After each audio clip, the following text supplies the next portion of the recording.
साईडला करा कुठे, मलाही तेच वाटत हा, कारण एका की नाही- साईडला नाही, नेम प्लेट फक्त एका साईडला करा, हे मध्ये राहू दे. हा बस इथे एक येणार आहे. पाठवलं का मला? इथे अजून एक येणार आहे.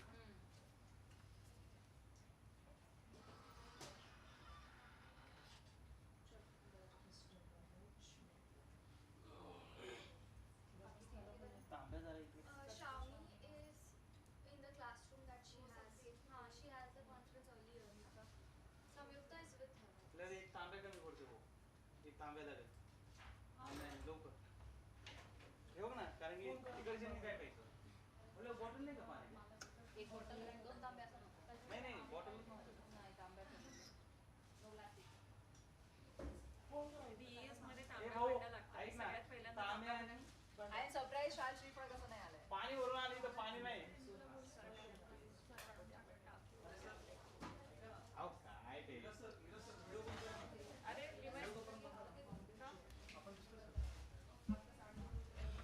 व्हिडिओ बंद कर टाका.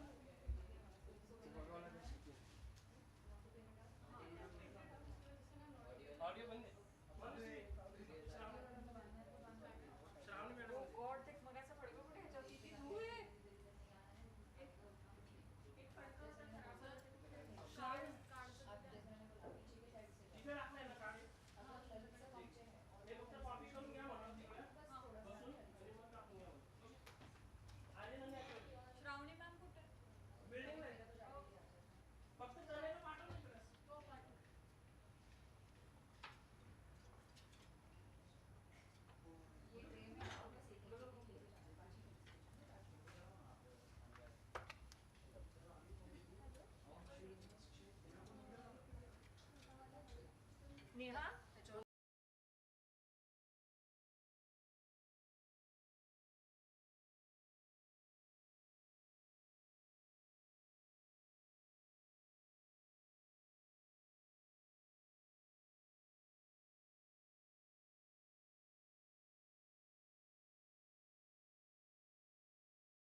With a huge round of applause, kindly welcome our guest.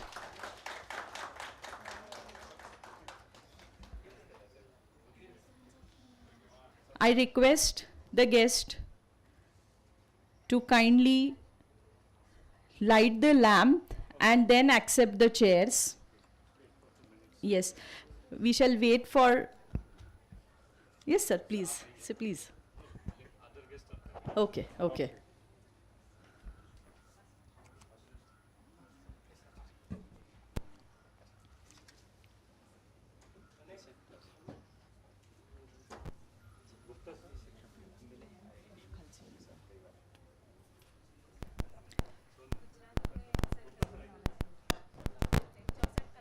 Kindly welcome our guest with a huge round of applause.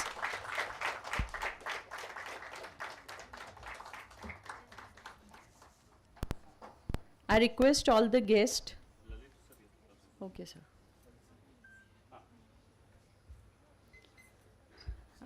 I request all the dignitaries to light the lamp and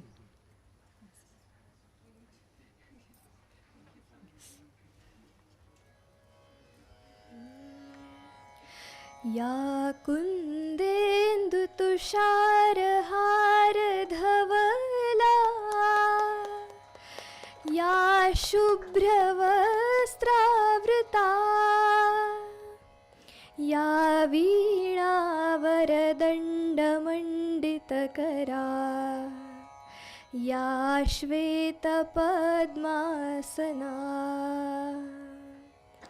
या ब्रह्माच्युतशङ्करप्रभृतिभिः देवैः सदा वन्दिता सा मां पातु Saraswati Bhagwati निःशेषजाड्यापहा.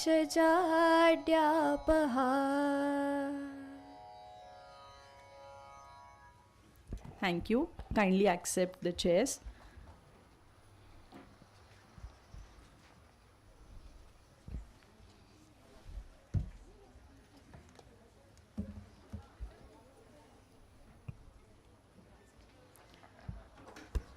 I request all the delegates to kindly accept the chairs.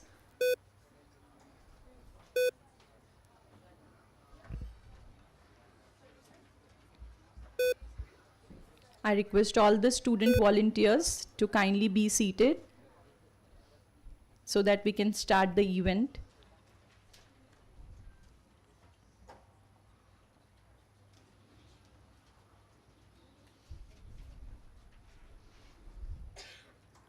Saraswati Namastubhyam Varade Kamarupini Vidyarambham Karishyami Siddhir Bhavatu Me Sada. Meaning, we bow to Goddess Saraswati, the bestower of knowledge and wisdom. We begin with her blessings. May success be always with us. Esteemed dignitaries, distinguished guests, scholars, and my dear friends, a very good morning to all of you. It is with immense pleasure and great honor that I, Neha Joshi, on behalf of DES Pune University, welcome you all to this inaugural function of twin conferences, namely the International Conference on Activity-Based Language Learning, Challenges and Opportunities, and National Conference on Economic Prosperity and Sustainability, in collaboration with ICSSR, EcoReco, and Culture Private Limited.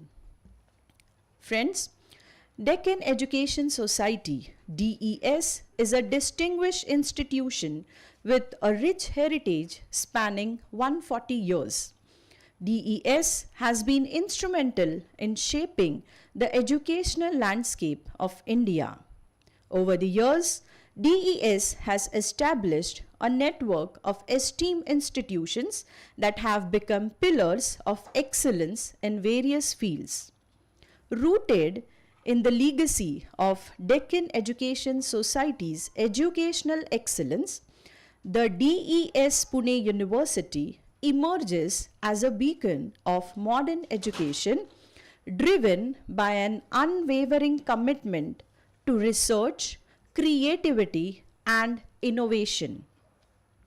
With this vision in mind, these two conferences aim to bring together experts, scholars, and leaders from diverse domains to explore the synergy between language, learning, and economic growth in a sustainable future. To elevate today's occasion, we are honored to be joined by esteemed individuals from diverse domains. We have with us Mr. Surinder Gupta, Director, Environment Sustainability, Rotary Action Group, South Asia. Next we have Shri Acharya Dr. Deep Koirala, Assistant Professor, Institute Studies, Gujarat University. As our chief guest, we have Professor K. Ramasubramanian, Institute Chair, Professor at Cell for Indian Science and Technology in Sanskrit, Department of Humanities and Social Science, Indian Institute of Technology, Bombay. We also have as special guest Mr. Manoj Mehta, Founder Chairman, Mahalakshmi Recyclers Private Limited, and Shri M.S. Chaitra, Director and Fellow, Arohi Research Foundation, Bengaluru. So kindly give a huge round of applause. Thank you. It is now time that we take immense pride in felicitating our guests who, through their wisdom, leadership, and vision, continue to inspire generations. I would request Honorable Vice Chancellor to felicitate and welcome Mr. Surinder Gupta.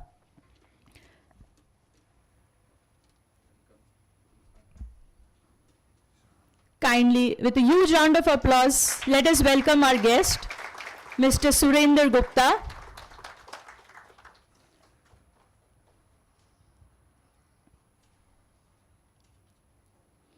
Next, I would like to request Dr. Lalit Kulkarni to present a token of appreciation to Acharya Dr. Deep Koirala.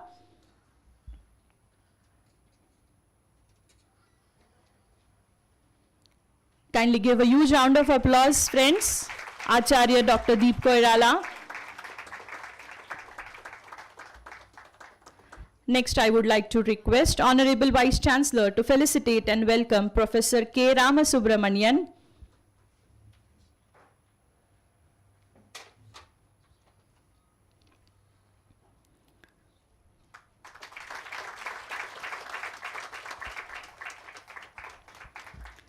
We would also like to felicitate Shri Manoj Mehta. I would like to request Dr. Lalit Kulkarni to felicitate Shri Manoj Mehta.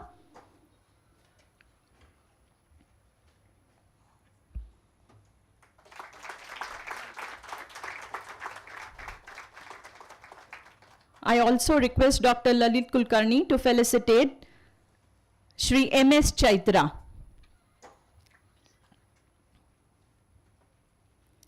Kindly give a huge round of applause.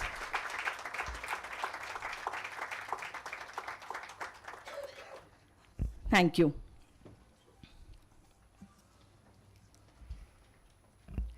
It is now my honor and privilege to invite our Vice Chancellor, Dr. Prasad Khandekar, whose visionary leadership and unwavering commitment have brought this event to reality. So please welcome our Vice Chancellor. A very warm good morning to all of you, respected dignitaries on the dais, a guru of gurus, Professor Subramaniam sir. It's an honor to share dais with him today. Dr. Koirala, Mr. Gupta, Mr. Mehta, Professor Chaitra, and all the esteemed dignitaries sitting in the auditorium today, and dear delegates and dear my students. It is both an honor and a privilege for me to stand before you as a Vice Chancellor of a very growing and vibrant DS Pune University. Only in a span of maybe 17 months since we are born on 26-23, we could reached to this level where we are organizing the 4th conference in a span of 17 months. Last year, in the month of December, we had the privilege to host a strategic conclave of Indian knowledge system, and Professor Chaitra was here. What a conclave it was, and what a learning for all of us as professors of, I would say, who built the nation. It was a lot of learning in that conference. It was followed by a conference on economics, where we developed the textual material in the Indian knowledge context for economics and Delhi School of Economics. And again, a lot of stalwarts came to this campus, and we had a lot of deliberations on economics. And this year, we are having today 2 conferences parallelly. One on Bharatiya Jnana Parampara. I would like to give due credit to Dr. Vasudev Aital. Will you please stand up for a minute? We are fortunate to have Dr. Vasudev Aital in our team. And Indian knowledge system for DS Pune University, we have a different objectives in our mind. Not only having 2 credit courses in the curriculum, but we want to sensitize our each and every faculty, each and every non-teaching staff, each and every peon of our university to be more oriented towards Indian knowledge system. So whatever small things we do it with the Bharatiya Parampara. That is what we intend to do. It's a long-term objective, obviously. Introducing 2 credit courses, orienting them towards each and every stream of engineering or science is a short-term objective. But making sure that we leave the Parampara and we revive that is the objective, and we are fortunate to have Dr. Vasudev in the team. The second, I would like to request to Dr. Shilpa Dev to stand up. Murti Lahan, Kirti Mahan, but she has been working very hard on environment. And she is another project director for 2nd project on environment sustainability. And well supported by all the consortium partners, well guided by stalwarts like Professor Subramaniam, Gupta, Mehta sir. I think we can create that impact. I strongly believe that universities are not born only to deliver curriculum, but we are supposed to make impact on the society. It's not about revenue generation. It's about how much impact we create at local level, national level, and international level. And that is why the university motto statement, which I got the opportunity to write, was in pursuit of knowledge, Jnananusandhane. And that's what we intend to do. In a very short span, we could do something, but we need your blessings and support, wholehearted support from each one of you. When I say this, my students are also my main stakeholders. So I need support from my students to walk on this path of Jnananusandhane or in pursuit of knowledge. I am very satisfied with the very small unit. We are currently around 52 teaching faculty members only. We have 1700 students on board. We have around 54 support staff. But we are working very cohesively to the cause of the university, and our cause is to make impact at least at the local level first, and maybe through our initiatives, maybe at national and then at international level. I wish all the delegates a very pleasant stay on the campus. My student will take care of you, but in case something go wrong, please take care of them also. I would request this delegate. We have done our best to take care of you, but if something goes wrong, you please take care of my student volunteers also. And I wish you all the good luck to my Dr. Vasudev, Dr. Shilpa, and all my team members. Thank you so much. Thank you, sir, for your inspiring words. I think your insights has set the tone for today's events. We are now privileged to hear from our guest of honor, Mr. Surinder Gupta. But before inviting him, I would like to give a brief introduction of Shri Surinder Gupta. Mr. Surinder Gupta is a seasoned energy management and sustainability expert with over 45 years of experience in driving energy efficiency, sustainability, and quality initiatives. He currently serves as the Director of Environment Sustainability Rotary Action Group, South Asia, and is an ISO certified lead auditor. An accomplished electrical engineer, he has led complex projects, implemented innovative solutions, and achieved significant cost savings across industries. He is the CEO of GS Technocrats and works as an independent consultant. His past roles includes CEO of Aarti Steel PLC, Ethiopia, Vice President at Asian Color Coated Ispat, General Manager at Bhushan Limited, Kolkata, and Deputy General Manager at Hero Cycles Limited, Ludhiana. With expertise in sustainability and industrial energy management, he continues to contribute to environmental conservations and efficient energy solutions. So please put your hands together as I invite Mr. Surender Gupta.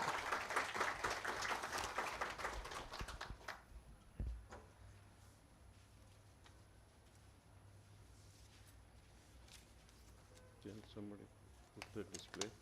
Yes, sir. Yeah, given the slides. Slides are given. I'll just.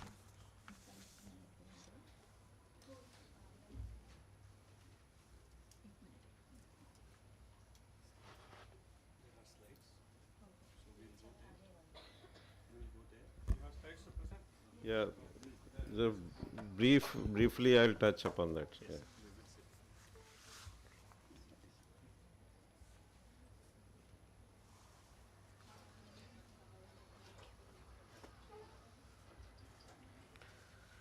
Very good morning to everyone. My namaskar to Guruji, Swamiji. So nice to be with them, with him today morning, and I feel so blessed and honored to be at DES Pune University. And really, I am grateful that you have gathered here to listen to me. I'll talk very briefly on this because this is not the main subject of today's national conference. It is a part of it which is, I am trying to develop a culture on environment sustainability. I have taken some initiative and I feel that it is a need of the hour. As we were talking in the morning of as a sustainability is a big aspect, and we as a general citizen must act into that. And I'm very happy to and congratulate DS Pune University to consider the waste management as a subject of economic prosperity and sustainability. Till date, I have observed that for any reason or the topic, general trend is to discuss on new technology or development of the new product, and people are buying for that, and market as well as the government, everyone promotes that one. No one is looking at the residue or the waste, where it goes, and how to manage this. But waste is a very, very important role to play to manage it effectively, to make it environment sustainable.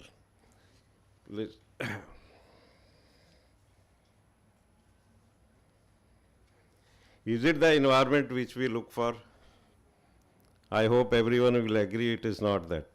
Left side is what we expect, and right side what we are having right now. We have to work towards a clean environment. Everyone has to work, not me or special people. Everyone has to work for sustainability. Keeping environment pollution focus of my discussion today. While going further, I'll categorize that how many categories of waste mainly to be handled. One is industrial waste or pollutants. Another is house waste. As far as industrial waste is concerned, there are people, there is a knowledge, there is manpower which can be handled, and industrial waste is mostly taken care of. And it is also true that quantity is being good and it is economically viable. So the recycler or the people who are really managing the waste, that goes to them and it is easy to handle. And many of the people, mostly of the industry is managing their waste well. But other side, house waste, which is the main concern and the big thing which is causing a problem to us. All this environment is getting bad because of house waste. House waste because first of all, we are not having that civic responsibility sense. We don't feel we are responsible to handle our waste. That is the biggest thing, that we call it a lack of awareness or lack of irresponsible behavior which is happening, and that is why need to be taken care of. Me as an industrial expert, we have good experience of industry doing all these efficiency efforts or handling the waste, gone through this. But I feel after coming out of the industry, I felt the need is there to look after the house waste. House waste also, there are some categories. Every house waste is not a damaged one, it is not the pollution. This is something which seen you take it, but some of it is already getting managed. But what my topic is hazardous waste. Hazardous waste like electronic waste. It is the waste which is unseen. Like we people say that diabetic person, it is a slow poison. So he doesn't feel any pain, so he doesn't realize the danger after it. Electronic waste is such a thing, it has got a fancy, everyone likes to go with a new product, good looking, whether it uses it or not, that he is not concerned, but he looks at the status symbol, which gets a new developed product. So use is not seen, but the status is seen. So, but at the end of it, life, or wherever he buys a new one, what to do with that? Once, about 2 months back, I was just listening to the students at a school. One boy became with a battery cell. And I asked, who has given this battery cell? The whole students, 300 students, they started laughing. This fellow is making use of, making fun of this boy. I said, he is the most intelligent boy. He said, why? Because this is the most damaging aspect of the electrical waste. This cell, if he throws it away, it will go to the drain, it will mix with the water, all the chemical will mix with it, and this is causing damage, which you never see it. But this boy has seen it. Either he or his parents has seen it, that is why he is giving it. So this is thing which we never realize it. Electronic waste is a very thing which is very damaging. We don't see it. Whereas you see the wet waste, you can see that it is giving bad smell, so you try to act out. You put it aside. But electronic waste is don't give it any smell, odor. So you feel that it is good, I can throw it out. But ultimately it is coming back to you. And people feel that I should get something in return to this. If I give it to someone, I'll get some money. Why should I give it to as it is? And who is concerned? Where to give? Who is a recycler? Where to track it down? So people think that let us forget and just throw it away. So there is a gap between the resident who is generating the waste and gap between the recycler. He is not coming to the resident. So it goes on getting more and more, generation is increasing, but people don't find the way how to dispose it off. So much so, this electronic waste is rising every day. As we are going more and more technology, more economically we are getting stronger, consumption is getting increased, so we are increasing the waste also. It is exponentially, it is getting rise. Just not the figures. Figures can vary dynamically. Every day the figures are changing. But you see the electronic waste is rising exponentially. Whereas the technology and the ways of handling this waste are not many. Till now, technology has not been delivered. I'm not going to discuss all the details because it will take longer time on this. Thing is that handling e-waste is a big headache, and we need to take into this aspect. To deal with this, 5 years back, I just started an initiative to connect resident to the recycler. Because as I said, there is a gap between the house waste, normal resident who is generating e-waste, and it is not reaching to the recycler. What we give it to the scrap dealer, he burns it off, or he take out the valuable, the rest of the thing just throw it off, which has got no value for him. But it is creating the dangerous, hazardous effects for the normal citizens. So I tried to bridge a gap between that. So I analyzed that firstly the awareness has to be created. Citizen has to be made aware that this waste is not a normal waste. You must take it and consider it seriously. Then it has to be action. So they will say once they come awareness, what is going to be done? Who will do for us? So I tried through Rotary, I tried that let me correct the people. So we listed down, we find out who are the persons who are really authorized to handle this waste. So we tracked down all the people, made a list, make a connect with them. Then now the resident says, how should I go to the recycler? He's not coming to me. He's not, because it is not economical for the recycler to reach every citizen. So both the business are not getting connected. So through Rotary, I made that bridge. I started making collections at various intervals in different localities, stand over there, collect the e-waste and hand it over to the recycler. In the beginning, we had some issues of the people as we think that I should get in return something out of it. But now all the time, now 5 years have passed, people are not convinced that it is better to give it to Rotary or to the people who is connecting us to the recycler rather than getting some money out of it. So in return, sometimes we give some compliments or sometimes we do not. But we are getting that response. That is a roadmap, we made it. We created awareness, we talk to the people, we collect it and we hand it over to the recycler. These are the ways in the beginning we started putting billboards, big billboards to make the people. And everybody started asking, what is this? Who is going to do this? We spent 100 rupees per kg collection in the beginning. Now we are spending 10 rupees per kg. That is the difference people are getting.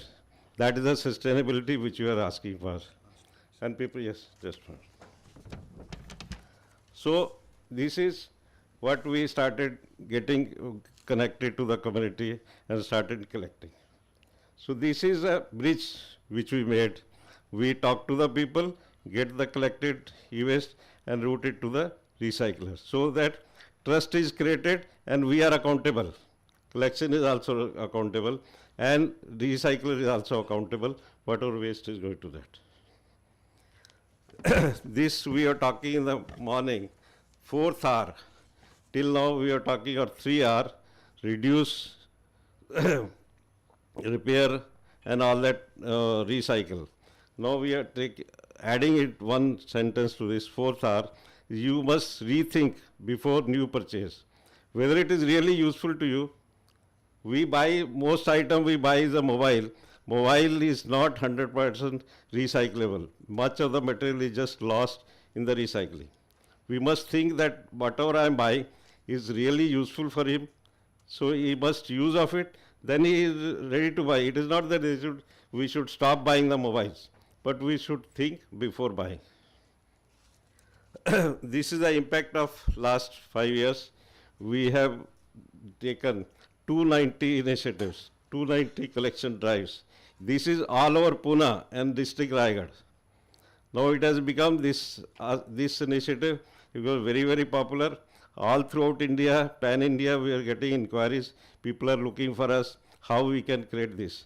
This is all sustainable efforts. I said, whether you collect 1 kg or 10 kg, it doesn't matter. But message should reach to the public. Now I am sure, I am confident that at least 50% of the Pune population is aware of this initiative. It is going on. And we should look for sustainable efforts. That's my only message to the public. And what at the end I see, every citizen must be environmentally responsible.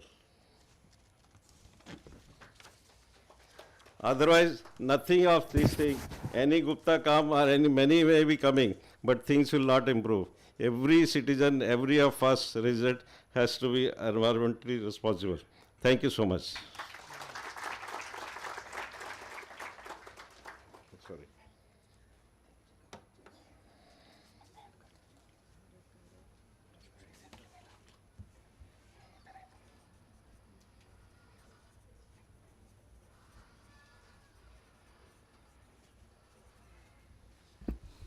Thank you, sir.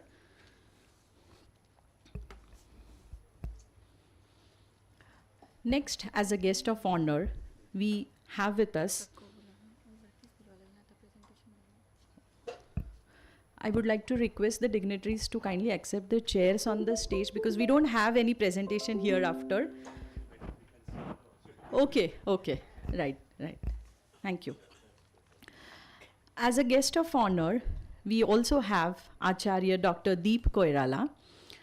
The keynote address by him would be given in the keynote session after this inauguration program, but I would like to introduce him over here in front of the gathering. Acharya Dr. Deepak Koirala is All India Head of Gurukul Gatividhi of Bharatiya Shikshan Mandal. A scholar fluent in 9 Indian languages, he holds a doctorate in Sanskrit and has expertise in grammar, yoga, and Ayurveda. He has inspired students globally, organizing major educational conferences to mainstream Gurukul education. His efforts have led to the establishment of over 150 Gurukuls in India and in 16 other countries. Actively involved in Nepal's education policy, he serves on various university committees worldwide, working to revive traditional education across continents. He passionately works towards revolutionizing the Bharatiya system of education. And recently, he has also been awarded as Bharatiya Gaurav Rashtriya Puraskar 2025.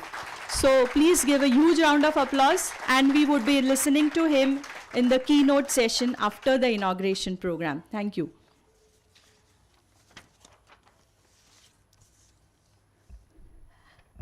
Friends, as chief guest, we have Professor K. Ramasubramanian. Before inviting him, I would like to introduce him. Professor K. Ramasubramanian, a world-class Indic scholar of great repute, a historian of Indian sciences in mathematics and astronomy, Sanskrit guru, Vedic teacher, and Indian philosopher.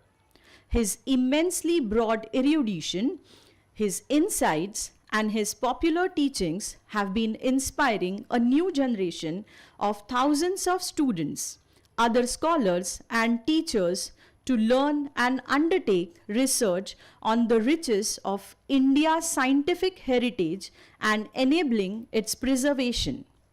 His creative and exciting teachings at IIT Bombay and his unique, unparalleled multidisciplinary scholarship continues to make an impact with a powerful combination of science, Sanskrit, and spirituality.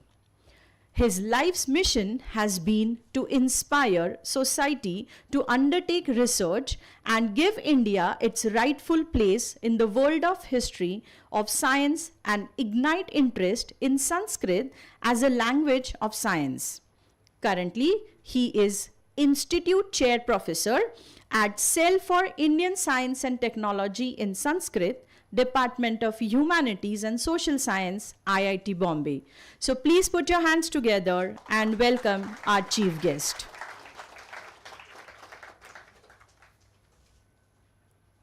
Please, sir.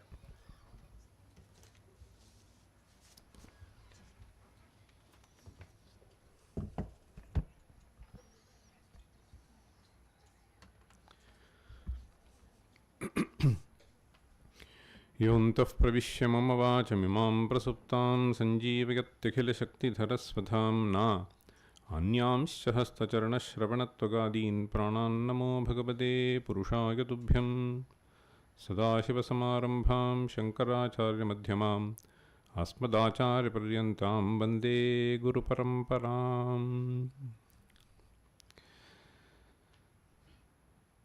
So I would be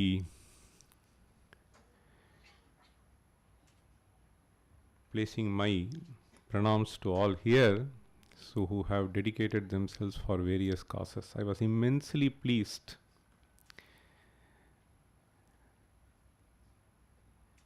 to see the twofold purposes of this event that has been organized.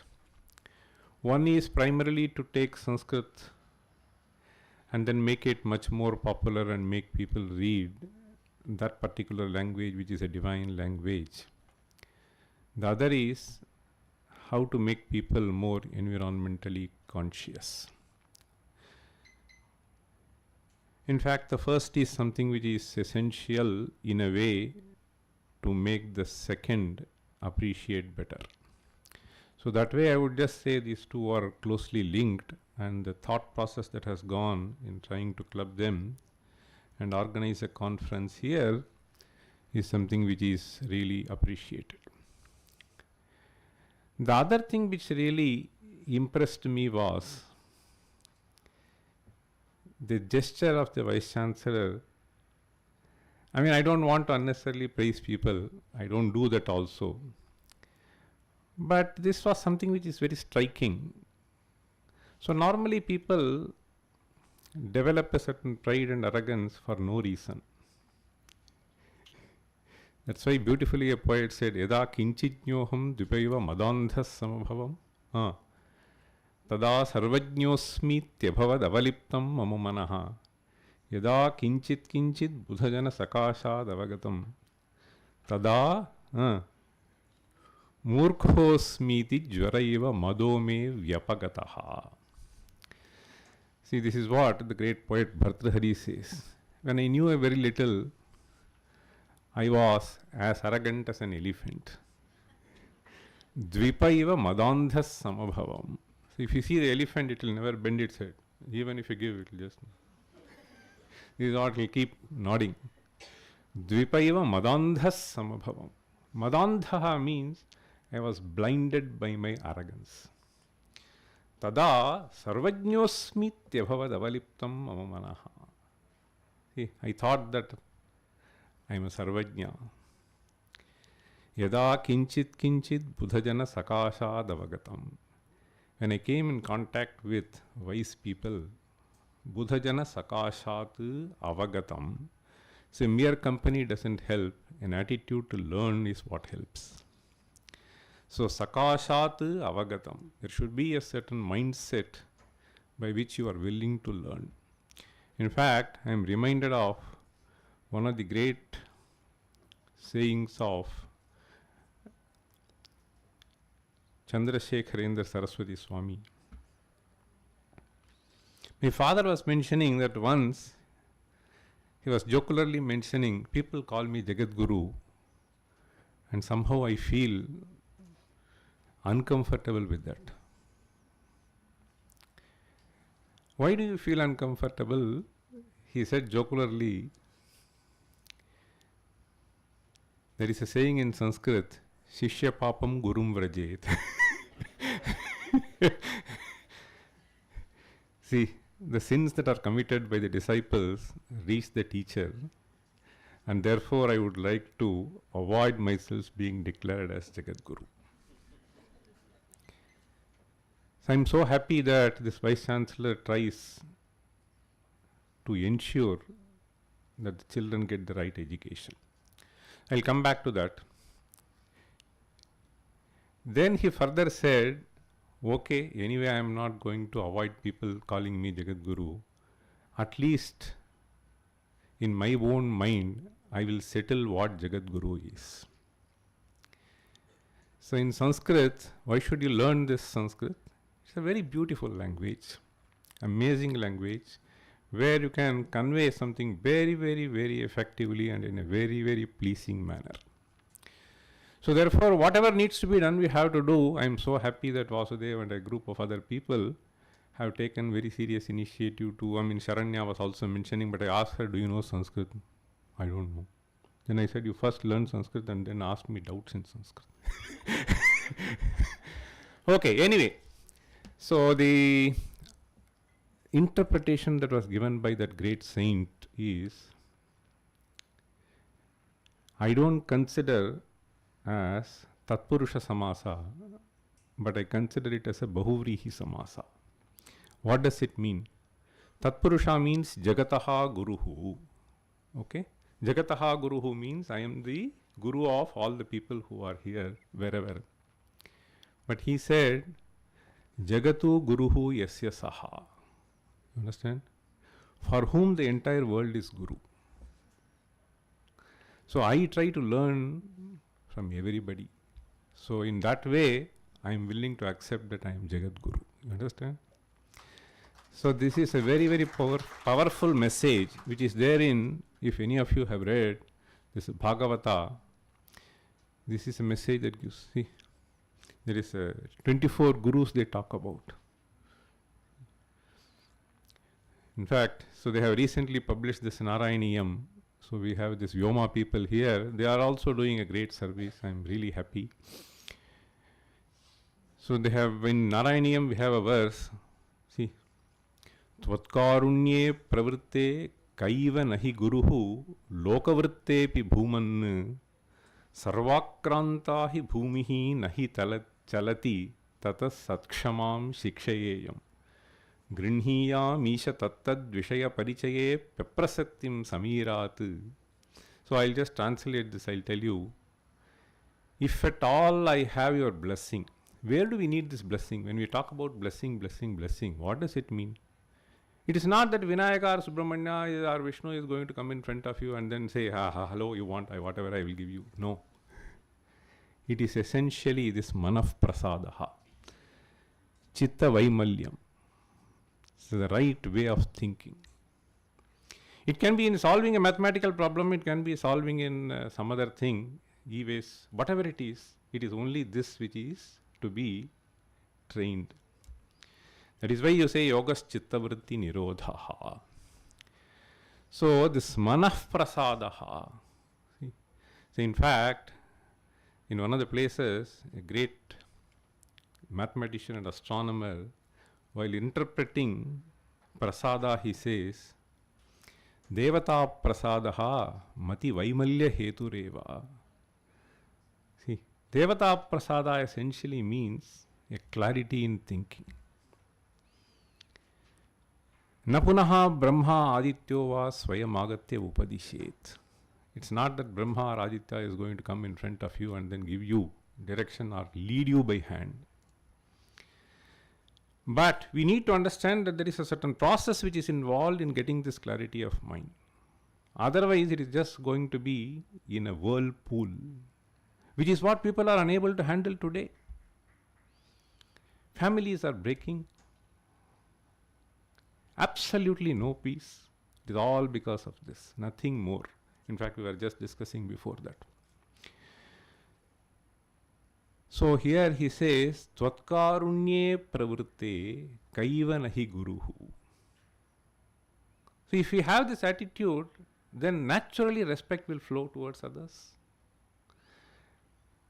Respect will not only flow towards other human beings, other animals, but it will also flow towards the Mother Earth itself. So the care for the mother, that is what we are talking about this. See? So for that, we need a certain mindset. So that is what is to be created in these universities, nothing more. Knowledge can be gained. We have Chat GPT, we have all kinds of nonsense today. So nonsense and something which makes sense also. But we have to make sense out of that. They make you addictive, but we should not become addictive. The games are devised primarily for that. I have interacted with all sorts of people at the top level in the US who are basically designing these games. So the only objective that is given to us is make it addictive, that they can't leave it. And we make children addictive at the age of 3. By leaving mobile in their hands, you can't maintain your children, you can't handle them. It is such a shame that we have gone into, that we don't have time to engage them. So it is here, these games, see, activity-based Sanskrit learning, what does it mean? This activity involves games, activity involves storytelling, activity involves various other forms.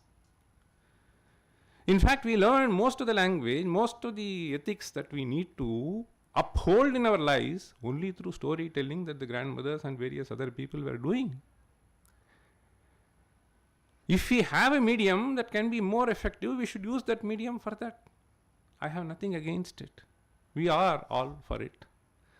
So, tvat karunye pravritte kaiva nahi guruhu. Who will not become my guru? Loka vrittepi. I'll just give you one or two examples. So he says, from Bhumi, what do I learn? Sarvakranta hi bhumi nahi chalati. So Chaitra was mentioning, in Pune, digging. Why to make this foundation, that foundation for building this bridge, for building 20 floor, 25 floor, 1 or 2 floors. But bhumi nahi chalati. What do you learn? Even if there are a lot of afflictions, you should not be bending. Okay, you should be courageous. You should just remain with chitta prasada. So that you have to learn from this. The forbearance is to be learnt. If this forbearance is not there, there can be only Ashanti, nothing more. And that is why all families split, we find with each other. You can't accept the other fellow. So in fact, I know somebody was writing to me, I was just sharing. Sir, my first marriage went off. And second marriage she consulted. Shall I marry? I said, I can't tell. Then that is also gone. Third marriage. Why? We can't tolerate others. We can't. So this is the lesson that we need to teach. We can't accommodate others. Lokavrittepi bhuman sarvakranta hi bhumihi nahi chalati tata satshamam shikshayam me learn kshama. Grinhiyam isha tattad vishaya parichayepi aprasaktim samirat. Again a beautiful message. Today we cannot avoid seeing bad things. But it is up to us to leave it. Take what you need. So, where do we learn this from? He says Samirat. Samira means, anybody? Vayu. So, Samyaki irati, gechati. So, like the wind, if it flows over rose forest, it picks up that smell, but then doesn't retain. If it flows over the drainage, it picks up that smell, stinking smell, but doesn't retain. Okay? So, not to hold things. Aprasaktim, some various events perturb us, but most people remain only perturbing events and not the pleasant events. It is the other way around we need to do. That is why we need this mano nigraha, and that is where we need the prasada. When we say prasada of Ishvara, it is only here we need. Aprasaktim samirat vyaptatvan chatmano me gagana guruvashat bhadu nirlepatacha. Atmanaha vyaptatvam, he says. That this Atma is different from the Sharira. And it is all pervasive is something we need to know. How do I know? I see from Akasha. All pervasive. Nirlipta. It doesn't stick to anything. Why can't you do that? Why can't you do that? You learn this. So even from elements we can learn. That is what the message, powerful message that great Guru gave. It is to understand this, we need to learn Sanskrit. Please understand this. Extremely powerful messages, beautifully packed into metrical form. If we can make our children memorize them, what more treasure do we need to hand over to them? Without this treasure, whatever treasure that you give them is only going to put them into hell. I know people who have been millionaires who have some 40, 50 companies. They are only worried, my son is like this, my son is like this. I don't know what will happen to this wealth. In fact, there is a beautiful, powerful message. Arjane, Rakshane, Dane, Vyevapicha Vastunaha. Dukhameva Sadanranam Nathanam Sukha Sadhanam. Very beautiful message. Arjane, in earning there is problem, difficulty. Rakshane, okay. So should I invest here, should I invest there, etc. This is again a problem. Dane, mind does not come to share. उसमें भी तकलीफ है. See, कमाने में तकलीफ है, कहाँ डालना ऐसा सोचने में तकलीफ है, देने में तकलीफ है, एक्सपेंडिचर होगा और भी तकलीफ है. I have to spend 5 lakhs, I have to spend 5 lakhs, ये बोलते बोलते रहेगा. अर्जने रक्षणे दाने व्यये वापि च वस्तुनः दुःखमेव सदा नृणां न धनं सुखसाधनं. What a beautiful message. What a beautiful message. How can you have this kind of packed messages into nutshell? So that is like 4 Maxwell's equation. The entire electromagnetic theory is there. I'll come back. So I have 4-5 minutes.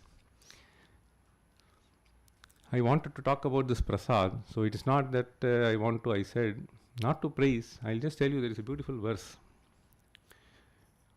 Manah prasadas saumyatvam स्थैर्यम आत्म विनिग्रहः भाव संशुद्धिरित्येतत् तपो मानसम उच्यते. In Bhagavad Gita 17th chapter. Beautifully packed. Manah prasadaha saumyatvam. Manah prasadaha is shanti, a peace. That will naturally get reflected in the face. I was sitting in an airport once. Sometimes we feel happy seeing at faces. Sometimes it becomes so disturbing to see some faces. Apne liye nahi. So parents are there, the son is there. His face is so disturbing. मैंने देखा तकलीफ है. मैं उनको parents को देखा वे भी. There is something which is occupying in his mind, which does not bring in that smile which is natural to you. It is a natural gift. In order to show a long face, you need to take a lot of effort. Smiling face doesn't require any effort. So that comes out of manah prasadaha. That is why we have this practice of yoga. It is these things that have to be taught through this game, and using this powerful tool of Sanskrit language, we may have to use. These devices are a gift to us today. It is a boon. The government need not take initiative, but these agencies can take initiative and then circulate it, populate it. That is what is being done. Saumyatvam, sthairyam, atma vinigraha. Atma vinigraha essentially means controlling one's own mind. Bhava samshuddhi. This is the most important thing. I know of a few friends of mine who were in marketing, who became vice presidents of the company, but at the age of 45 he said, no more. I have been lying all the 20 years, so no more lying. Left the job. You know for sure that there is an inner conscience which pricks you, even while disturbing. So this conscience has to be surfaced up. And that is duty of education, nothing more. It is this conscience that is there inherent. See, that has to surface up and not the other attitude. I am a careless fellow. Jo hona hai, mujhe paisa aa gaya, mujhe ghar mil gaya. This should not be there. We should be willing to take any amount of price to curb the corruption. I am telling you, there are a few instances in my life from my childhood which I will cherish forever. I am telling you, it may be a bit difficult. It may be a bit difficult for us at the moment, but it will be rewarding forever, I can tell you. It is only those moments which you will be cherishing and not the moments that you spent in a 5-star hotel or somewhere. They will all be fleeting. They will all be fleeting.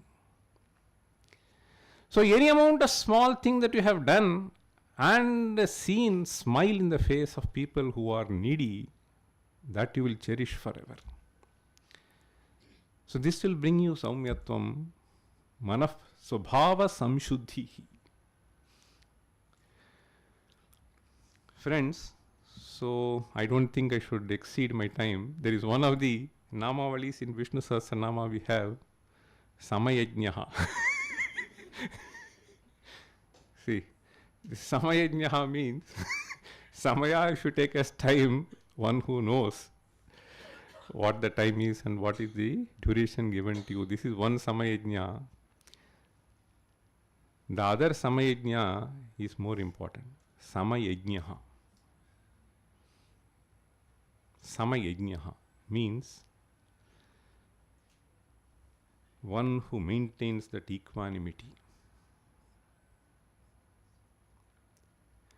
I care for my own children, I don't care for others, they should not be there. This is the ultimate goal of philosophy. Atmaupamyena sarvatra samam pashyati yorjuna sukham va yadiva dukham sayogi paramo mataha. See, Atmaupamyena sarvatra. So it is a great philosophy that has been built and given to us, and this philosophy is not something which can be ignored. We should find mechanism to convey this philosophy. And I would say, I would end with this another verse which came to my mind just now. Prasade sarvadukhanam hanirasyopajayate prasanna chetaso hyashu buddhif paryavatishthati. Nice verse. This prasade sarvadukhanam, I would like to contextualize. So this prasada who is sitting here as VC, sarvadukhanam hanirasyopajayate. I'm not joking. I'm just whatever I felt, it just came to my mind. I'm sharing this because I found in him humility. The moment I went, he just bends down and then does this charana sparsha. This is gone today. Is gone today. They feel that this is something which is going to bring their pride down, self-prestige down. Nothing. Silly thinking, which has been inculcated by some other civilization. If you go to Japan, they bend almost 10-15 times. What is there? Namratvena unnamantaha. Very beautiful message. It is by bending down you rise in stature. Vidyadadati vinayam. So I consider it as a great blessing for this fledgling university to have a vice chancellor who is rooted in values. Unless you are rooted, it is absolutely impossible. It is only by setting example that you make the world learn. So, prasade sarva dukkhana hanirasya asya upajayate, when I mean, see, it is the younger generation which has to learn by seeing. See, tons of reading will not help, tons of books. It is these examples which will, and therefore, whatever I felt, it's a opportunity for me to meet committed people. So not only Prasad, we have this our Surendraji, so he is committed for a certain cause. So this is all we need. See, we need people who can commit themselves for a cause. Okay, so this activity of gaming, storytelling, etc. So all of us will be hearing later during the day. Many people will be demonstrating what they have done. So with these few words, I thank the organizers, particularly Vasudeva, who was insisting that I have to be here. So it's a pleasure to meet. See, they say, see, Satam Sadbhis Sangaha Kathamapihi Punyena Bhavati. To meet all these good people, I think I have done some good fortune. Thank you.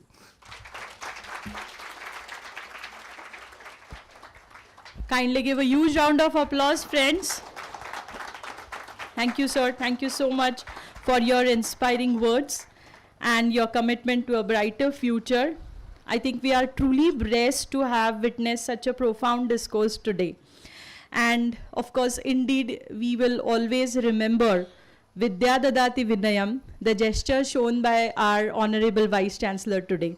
So, friends, with that, we are now set to embark on a journey of knowledge sharing, innovation, and deep exploration.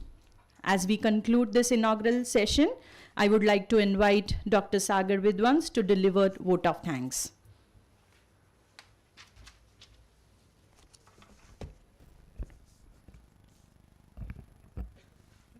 जननी जन्मभूमिश्च स्वर्गादपि गरीयसी गुरुर्ब्रह्मा गुरुर्विष्णु गुरुर्देवो महेश्वरा गुरु साक्षात् परब्रह्म तस्मै श्री गुरुवे नमः. Honorable Chief Guest, esteemed guest of honor, distinguished speakers, respected delegates, ladies and gentlemen. On behalf of the organizing committee and all present here, I feel immensely privileged to extend my heartfelt gratitude to each one of you for making this inaugural function possible, for gracing us with your presence and delivering such inspiring and thought-provoking address. I really bow down to all gurus and acharyas here. We are also deeply grateful to our distinguished guest of honor, our keynote speaker, and all acharyas present here. We would like to extend our gratitude to all DS officials for their kind support and guidance. We would also like to acknowledge and thank all the delegates, participants, and attendees for your enthusiasm and commitment to this conference. Your participation is the very essence of this event, and we look forward to the fruitful exchanges and collaborations that will follow. Our sincere appreciation extend to the organizing committee, volunteer, and all behind-the-scene contributors whose hard work and dedication have made this inaugural function possible. As we embark on this exciting journey over a day, let us all engage in meaningful dialogues, exchange ideas, and work towards building stronger networks and collaboration. I hope that this conference will be an enriching experience for all. Once again, thank you to everyone for your presence and contribution. We look forward to the continued success of this conference. So let's end this first session with Shanti mantra. Om Sahana Vavatu Sahanau Bhunaktu Sah Viryam Karvavahe Tejasvinavadhitamastu Ma Vidvishavahe. Om Shanti Shanti Shanti. Thank you. Thank you, sir. And with this, we officially inaugurate our two conferences. Few announcements. E-Waste conference will continue after this inauguration session from 10:45 a.m. in the Lohia complex building. And the other conference students will stay here for next keynote sessions. Thank you so much. Thank you.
Namaste.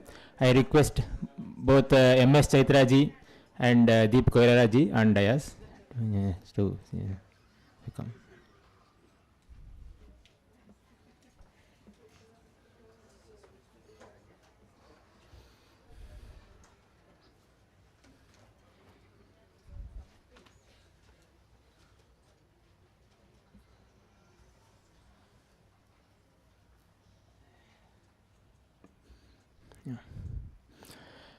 It is my Namasabhayai Sabhapatibhyascha. It is my absolute honor to welcome you all to this international conference on activity-based language learning challenges and opportunity. The academic sessions of this one-day conference begin with the keynote address.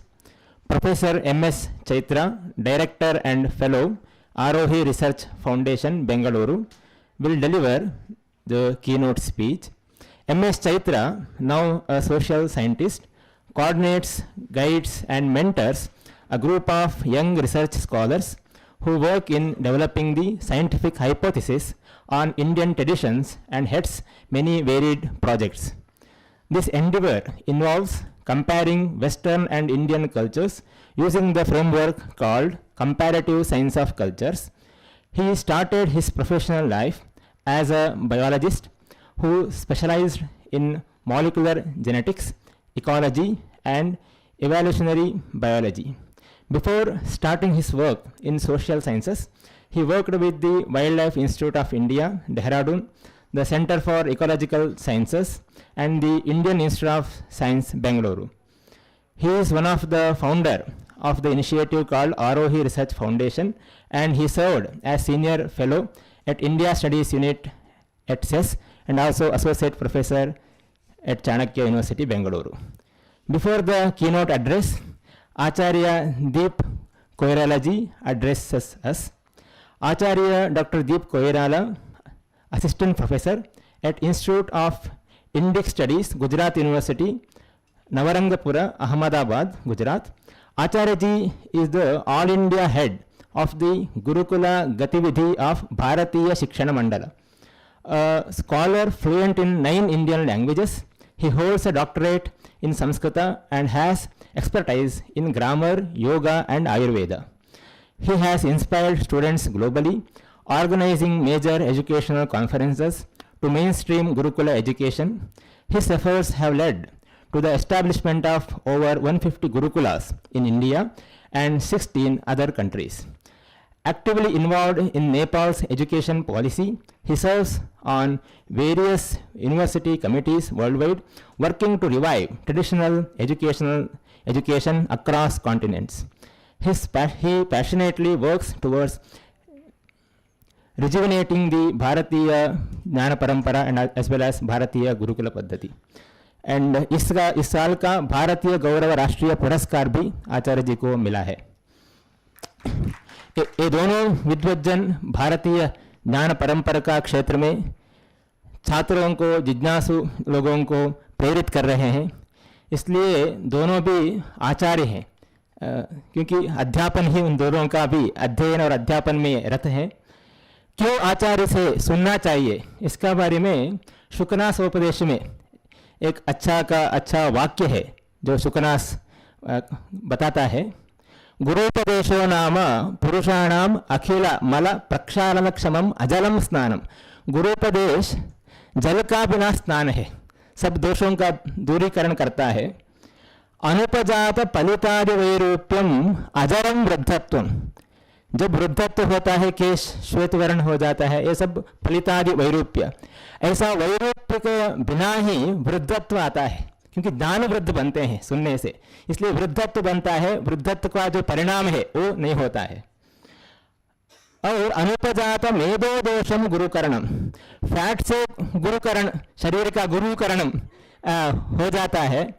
ऐसे बिना fat गुरुकरण, गुरुत्व, सुनने वालों भी आचार्य बन जाते हैं, गुरु बन जाते हैं. इसलिए अनुपजात मेदो दोषम गुरुकरणम एंड असुवर्ण विरचितम कर्णाभरणम. सुवर्ण का कर्णाभरण सबके पास रहता है, ये सुवर्ण का नहीं, असुवर्ण विरचित पर भी गुरुपदेश करना का आभरण है। अनुपजात असुवर्ण विरचितम कर्णाभरणम अतीत ज्योति आलोक, ज्योति का बिना भी आलोक प्रकाश है, इसलिए गुरुपदेश को सुनना चाहिए। Therefore, let us listen to both of these acharyas. First, let us listen to Acharya Deep Koirala ji, then Chaitra MS. Yeah.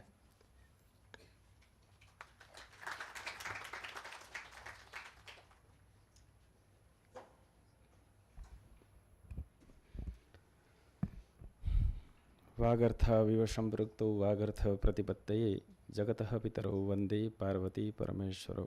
गुरुर्ब्रह्मा गुरुर्विष्णु गुरुर्देवो महेश्वरः, गुरुः साक्षात् परब्रह्म तस्मै श्री गुरवे नमः। यहाँ पर उपस्थित हम सभी के ज्येष्ठ वरिष्ठ और ज्ञानवृद्ध ऐसे आचार्य सुब्रमण्यम जी, और मेरे साथ मंच में उपस्थित आचार्य चैत्रा जी, और मंच के सम्मुख मेरे आयु से भी अधिक अपने जीवन में शिक्षा के क्षेत्र में तपस्या कर रहे ऐसे श्रेष्ठ जन, सभी को हृदय से प्रणाम। और मेरी आयु से कम आयु वाले ऐसे अनुज समान और छात्र समान सभी को वेदोक्त आशीर्वाद। हम भारतीय ज्ञान परंपरा के दृष्टि से, भारतीय ज्ञान परंपरा यानी गुरुकुल शिक्षा में जैसे परिचय में आया कि गुरुकुल क्षेत्र में हम लोग काम करते हैं, और हम सभी को ज्ञात अवश्य ही होगा कि आज भी इस देश में 10,000 से अधिक गुरुकुल चल रहे हैं, जो गृह गुरुकुल से लेके समाज पोषित जो गुरुकुल हैं, और प्रायः कई सभी यहाँ उपस्थित हैं जो गुरुकुल परंपरा से भी पढ़े हुए हैं, जो हमारे परिचित भी हैं। और खास करके अभी एक संगठन को गुरुकुल के क्षेत्र में काम करने की आवश्यकता क्यों पड़ी, ये सब विषयों को लेकर के एक चिंतन हुआ कि आज गुरुकुल यानी समाज में एक प्रकार की मानसिकता है कि कुछ वेदाध्ययन कराना और पौरोहित्य कर्म के लिए विशेषकर वही प्रयास गुरुकुल का वही फल है, ऐसा सब लोग के मन में ये दुष्प्रचार है। परंतु अभी कई मनुष्यों ने चिंतन किया कि इतने सुदृढ़ और अच्छी ज्ञान परंपरा जिस समय में यह देश विश्वगुरु के रूप में हम जानते थे, तब इस देश की शिक्षा पद्धति गुरुकुल शिक्षा पद्धति थी। तो इतनी सुदृढ़ हमारी जो मेथोडोलॉजी और पद्धति थी, तो आज क्या स्थिति है उसका सर्वे करने के बाद बहुत कुछ ध्यान में आया।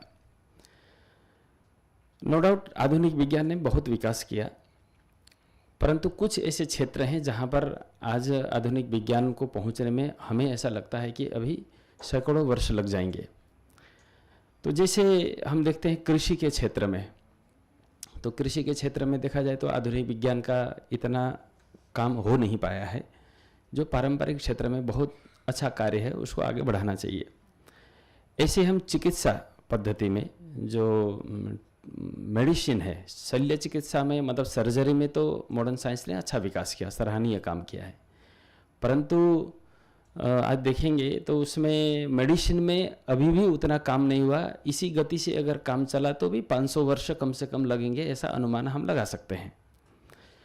ऐसे ही खगोल के क्षेत्र में भी ऐसे ही है, खगोल में भी इतना काम आधुनिक साइंस से अच्छा काम आज भी पारंपरिक दृष्टि से है। तो जो क्षेत्र में काम अवशिष्ट है और वहाँ और कलाओं के क्षेत्र में जो हमारी साइंस एंड टेक्नोलॉजी थी पूरी 64 कला, 14 विद्या 64 कला हम जानते हैं, तो 64 कला भी हमारे समाज से गुरुकुल पद्धति से कहीं ना कहीं लुप्त होते जा रहे हैं। आज भी इतना प्रयास करने के बाद भी उसकी संख्या न्यून है। तो इन एरिया को हम लोगों ने लक्ष्य करके काम कर रहे हैं और उसको हमने नाम दिया युगानुकूल गुरुकुल। अब युगानुकूल गुरुकुल बोलते हैं तो कई बार समाज में प्रश्न होता है कि आज शिक्षा की जो स्थिति है और जिस गति में जा रहे युग, तो क्या हम गुरुकुल को भी उसी दिशा में ले जा रहे हैं क्या? ऐसा भी मन में कई विद्वान लोग प्रश्न करते हैं। परंतु हमारी स्पष्टता है कि युगानुकूल का तात्पर्य यह है, हमारा जो भावार्थ है कि आज के युग में गुरुकुल क्यों आवश्यक है।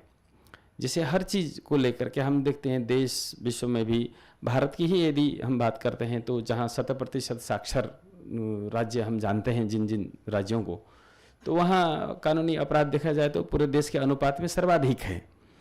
तो इसलिए गुरुकुल की आवश्यकता है। पर्यावरण के क्षेत्र में, नीति शिक्षा के, प्रामाणिकता के क्षेत्र में, हर क्षेत्र में गुरुकुल एक अपना मतलब महत्व रखता ही है। और खास करके जब गुरुकुल, इतने गुरुकुल चल रहे हैं, उनका कोऑर्डिनेशन अभी 4000 गुरुकुल हमारे संगठन से जुड़े हुए हैं और उसमें पाठ्यक्रम, आचार्य निर्माण इत्यादि के कार्य भी पैरेलल चलते रहते हैं। तो कभी कभी विश्वविद्यालय इत्यादि में जो IKS, हिंदू स्टडीज आज बहुत जोर शोर से चल रहे हैं और उसमें भी कई बार हम सभी को विषय मतलब पढ़ाना पड़ता है, विषय रखना पड़ता है। तो खास करके उसका अभी एक प्रश्न है कि IKS पढ़ाएगा कौन, क्या पढ़ाएगा, कैसे पढ़ाएगा, ये बहुत महत्वपूर्ण है। शास्त्र तो वही है, उसको कैसे, क्योंकि हमने देखा है परंपरा में, उसके आज की स्थिति में भी किस तरह से भारतीय ज्ञान परंपरा को, भारत को एक बताने का तरीका, बताने वाले कौन हैं, ये सही विषयों के, शास्त्रीय विषयों के उसमें भी है। तो हमने एक खास मार्गदर्शन करते रहते हैं छात्रों को भी, युवाओं को भी, कि हमें सबसे ज़्यादा ध्यान देने जैसा विषय यह है, भारतीय ज्ञान परंपरा में कम से कम स्वबोध हो। हमारे राष्ट्र का स्व क्या है, हमारा स्व क्या है, हमारी आइडेंटिटी क्या है। तो स्व को केंद्र में रखे अपना स्वबोध होते हुए यदि हम आगे बढ़ेंगे तो हम ट्रैक से हटेंगे नहीं, एक अपने मार्ग में रहेंगे। तो आता है पौराणिक कई सारी कथाओं में हमें सुनने को भी मिलता है। तो एक कथा उदाहरण के रूप में रखना चाहूँगा। जैसे हिरण्यकश्यप का वध हुआ तो संपूर्ण राजपाट प्रहलाद को दिया गया, तो इंद्र चिंतित हुए, तो देवर्षि नारद के पास गए कि राक्षस का वध करके उसी कुल को ही फिर वापस हमने हस्तांतरित किया, तो उसका क्या मतलब, इसमें तो देवताओं का अधिकार होना चाहिए। तब फिर नारद जी कहते हैं कि नहीं, प्रहलाद बहुत उदार हैं, ज्ञानी हैं, समझदार हैं, आपकी जो कामना है, जो इच्छा है, उनके पास जाइए, आप उनके समक्ष विषय रखिए तो आपको संतोष होगा। फिर इंद्र भेष बदल के जाते हैं और प्रहलाद के पास और कहते हैं कि मैं याचक हूँ, मुझे आप कुछ मतलब देने का वचन कीजिए, वचनबद्ध होइए। तब प्रहलाद जी जान जाते हैं, देवेंद्र आप तो देवेंद्र हैं और क्यों भेष बदल के आए हैं, ऐसे ही कह देते, हम दे देते आपको, तो कहिए क्या हम दे सकते हैं आपके लिए।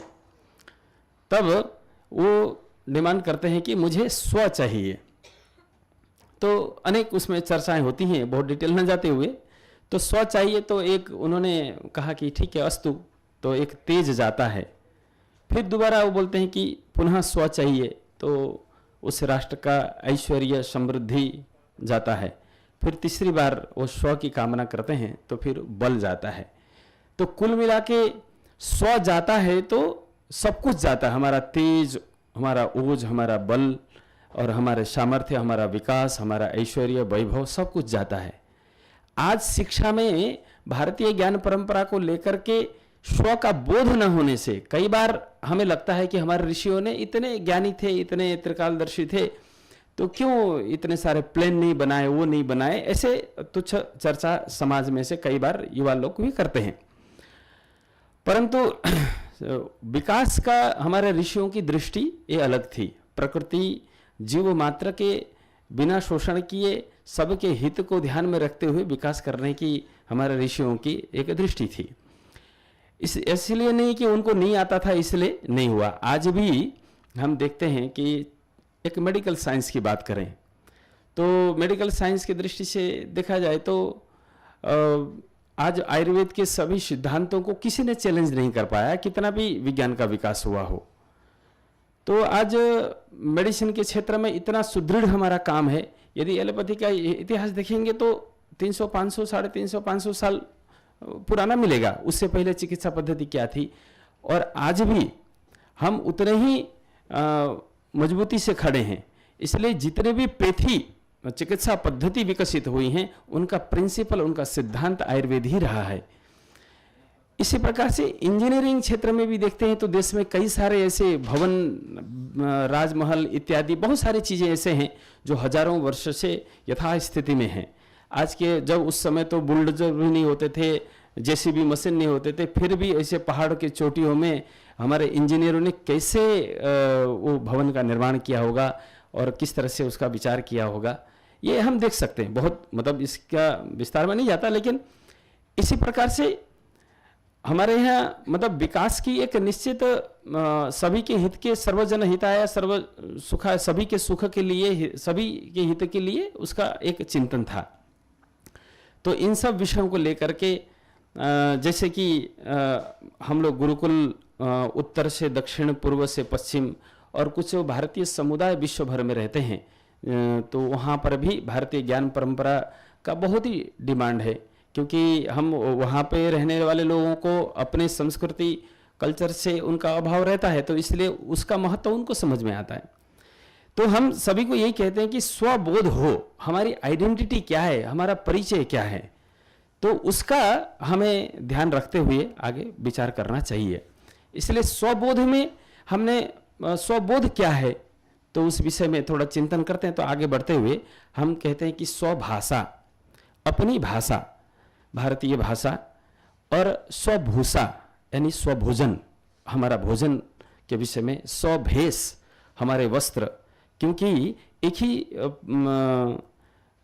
परंपरा को मानने वाले लोग भी हिमालय में रहते हैं, तो उनकी वेशभूषा और भोजन अलग ही रहता है। यही दक्षिण में जाएंगे तो वहाँ उनका अलग रहता है, भोजन भी अलग रहता है, क्योंकि हम सनातन हैं और आज भी उसी स्थिति में हम लोग हैं, क्योंकि हम प्रकृति के साथ मिल जाते हैं। हमारा वो एक साइंटिफिक लाइफ स्टाइल है, एक वैज्ञानिक जीवन शैली है। तो एक ही वही चार वेदों को मानने वाले लोग हिमालय में रहते हैं, तो उनका भोजन दिनचर्या थोड़ा अलग रहता है, तो मध्य में रहने वालों का अलग रहता है, और दक्षिण में रहने वाले ऐसे ही। तो उसमें स्वभाषा, भाषा का तो हम सभी को पता ही है, आज भाषा को लेकर भी हम दिन भर चर्चा करने वाले हैं। तो स्वभाषा क्यों आवश्यक है? जैसे मनुष्य के मस्तिष्क में जो सेल होते हैं न्यूरो के, उनके विकास के लिए स्वभाषा और मातृभाषा की परिभाषा, वो डिटेल में आज के सत्र में चर्चा शायद होने वाली है। और वेशभूषा और भजन, स्वभजन, स्वपूजा, स्वसंस्कृति, मतलब भजन यानी हमारा लिटरेचर, हमारा साहित्य है ना। तो ये हमारे लिटरेचर, हमारी ज्ञान परंपरा, हमारे शास्त्र और हमारी संस्कृति, हमारी जीवन शैली, तो ये हमारे स्व के होने चाहिए। स्व, इसका क्या, आज कोई पूछे कि धोती क्यों लगाना, धोती का साइंस क्या है ना, ऐसा सब लोग पढ़े लिखे लोग पूछते हैं कि आप तिलक लगाते हैं, त्रिपुंड लगाते हैं और धोती लगाते हैं, इसका क्या साइंस है? तो अगर मैं पूछूं कि हम इस जिस माइक से बात कर रहे हैं, इस ध्वनि जो सब भी माइक में या फोन में, हम फोन का यूज करते हैं, तो उसके ध्वनि विज्ञान के विषय में आपको जानकारी है क्या? नहीं है, फिर भी हम उपयोग करते हैं। तो जिस दिन आपको ध्वनि विज्ञान के विषय में पता चले फोन उपयोग करने से पहले, तो आप उस दिन हम तिलक का पूछना, धोती का पूछना, हमारा तो साइंस है ही, उसका विज्ञान है, हम बताएंगे। तो इसलिए कुल मिला के भारतीय ज्ञान परंपरा के परिप्रेक्ष्य में हम सभी को ये केंद्र में रखना चाहिए, ऐसा मुझे लगता है कि स्व का बोध हो, अपने परंपरा, अपने राष्ट्र, अपने शास्त्र, अपने स्व के विषय में हमें गर्व हो, तो तभी हम उस दिशा में ठीक से विचार कर पाएंगे और आगे बढ़ पाएंगे। और आज ये समय की मर्यादा निश्चित रूप से है, तो कभी अन्य कार्यक्रमों में मिलेंगे तो विस्तार से इसमें चर्चा करेंगे। आज दिन भर के विषय में भी बहुत अच्छे विषय आप सभी के समक्ष आने वाले हैं, तो मैं समय की मर्यादा में अपनी बात को यहीं समाप्त करते हुए धन्यवाद। भारत माता की जय।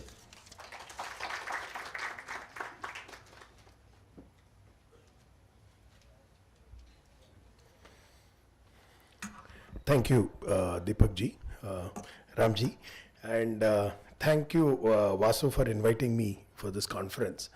I'm not sure how competent I am in really reflecting about the central question of the activity-based learning, but I think there is something that actually puzzles me and bothers me about languages in India and what we have done about languages in India in last at least 40 years, probably last 150 plus years, is something that I think all of us should sit together and think together, which would actually help us to reflect more deeply on, as teachers, when we go to the classroom, what we intend to do by being associated with language, thinking deeply about it. See, there is one kind of a standard, kind of an understanding as far as language pedagogy is concerned that you hear from all over the world, keeping in view this idea that language is primarily meant for communication. And it has its own advantage, it has its own disadvantage. We all know it's a trivial truth that language is fundamentally necessary for communication. I mean, there is nothing need to be elucidated about the depth of the communication significance. As human beings, we are heavily dependent on language for communication. All said and done, linguistic communication is primary when compared to other gestural and other sources of communication being subordinated to the linguistic communication. But much more deeply, there is something very different approach that our ancestors have taken insofar as language is concerned.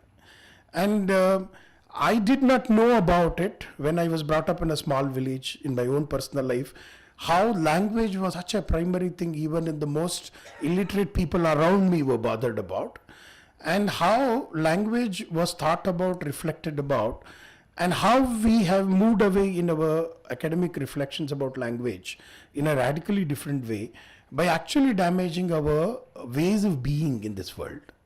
Now, this I think is an issue about which we need to be primarily bothered about when we think about how do we take Indian languages very seriously in the classroom, and how do we make Indian languages learning very exciting and as well as more meaningful. For my ancestors, for us, for all of us, I think looking at language was something that we could never distinguish the use of language from the knowledge. Because it is deeply linked to knowledge, and it is also deeply linked to happiness, ananda. So therefore, in the world, that if a human being had to live happily, language is very fundamental, because it also has many other intermediary issues associated with language, which is the experience. Now, no matter how scholarly you are, how many books you have read in this world, the world is all about practically navigating, existing, and dealing with large number of issues.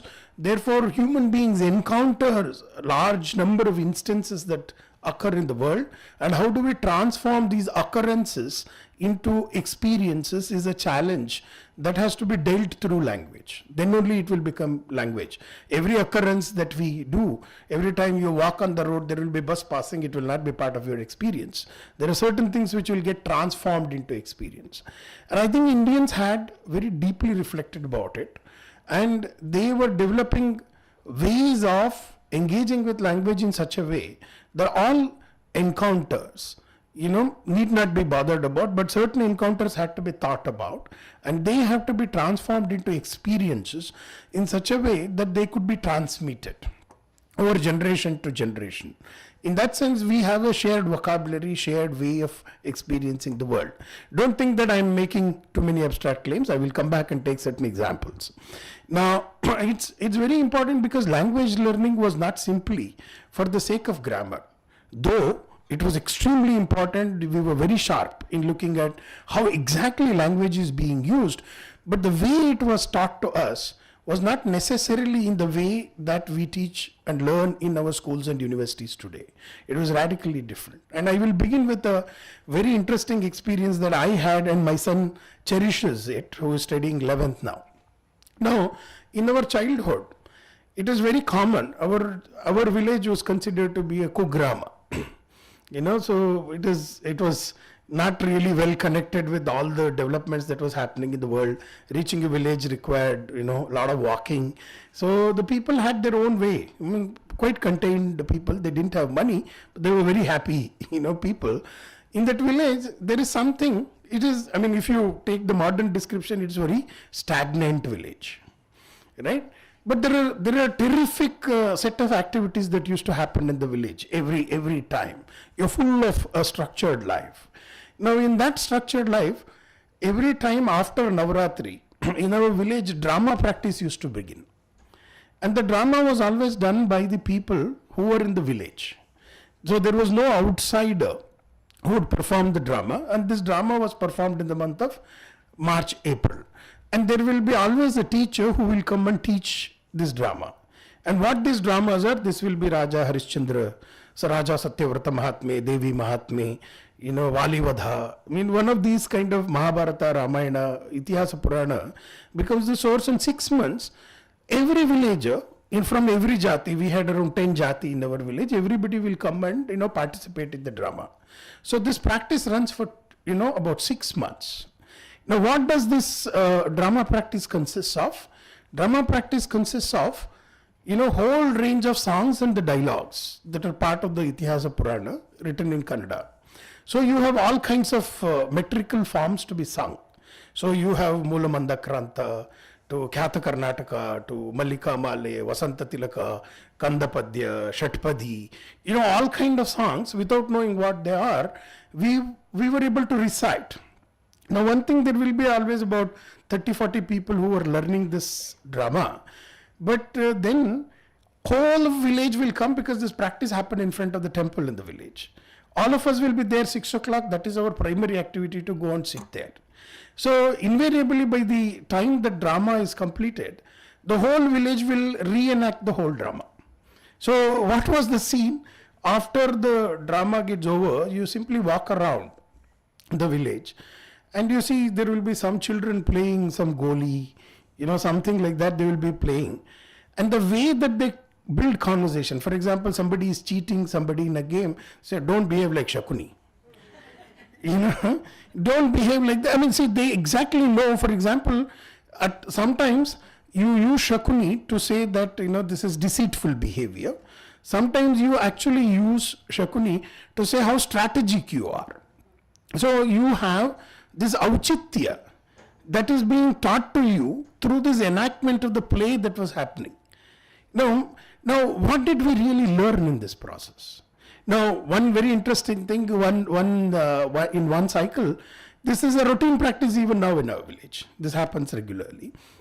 So I made my son stay in the village for some time.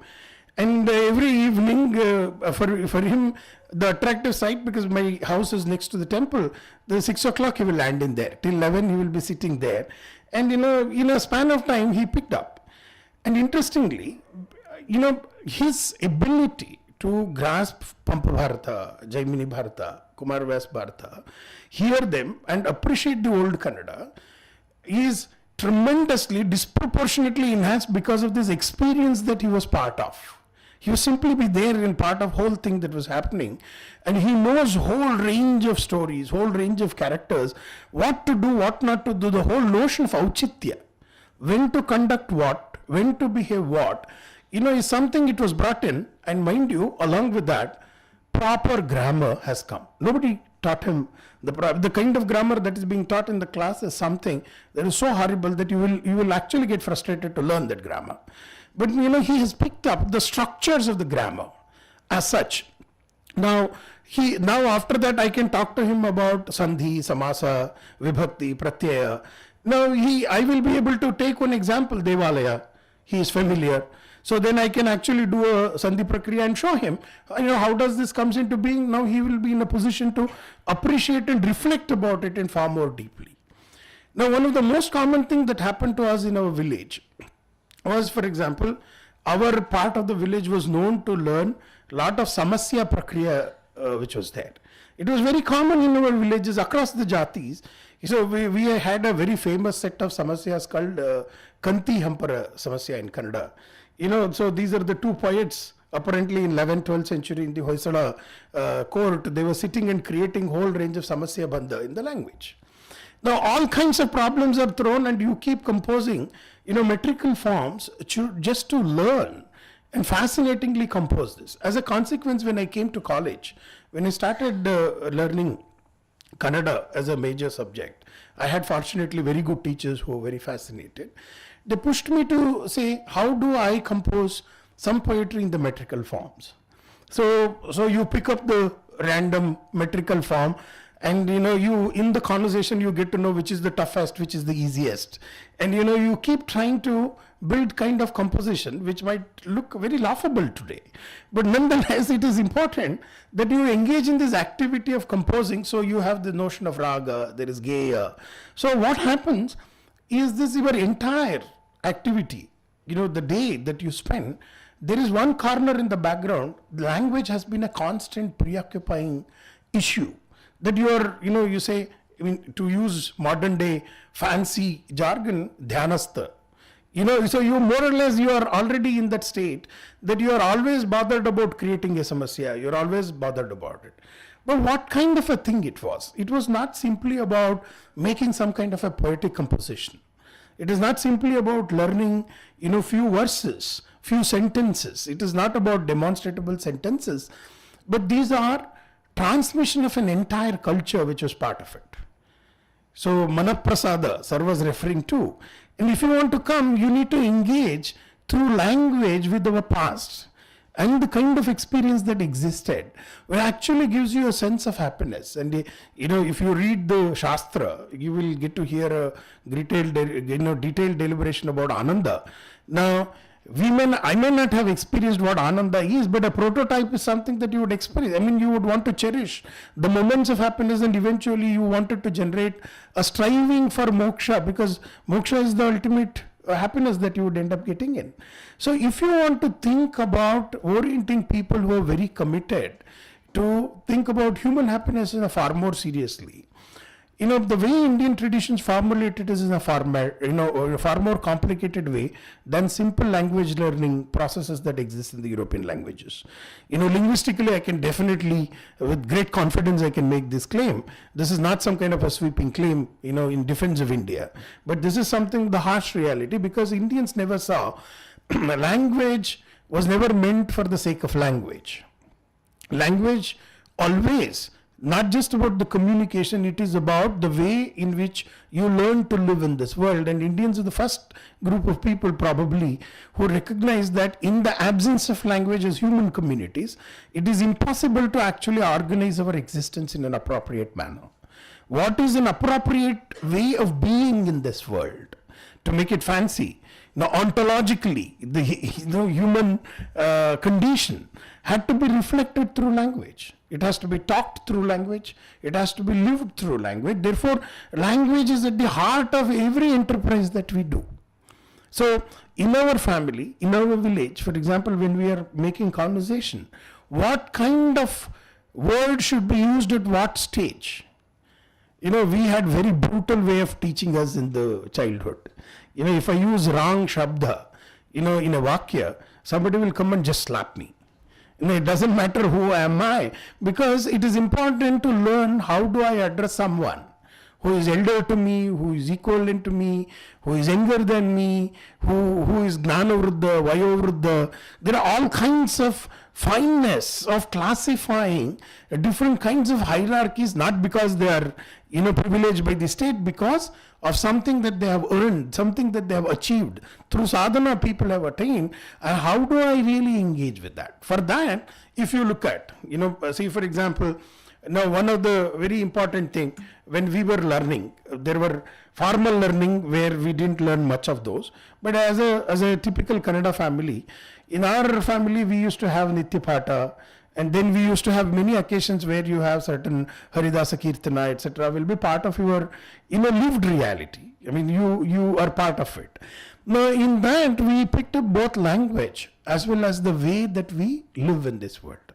For example, there used to be a very fabulous, very powerful, Purandaradasa's Kirtana.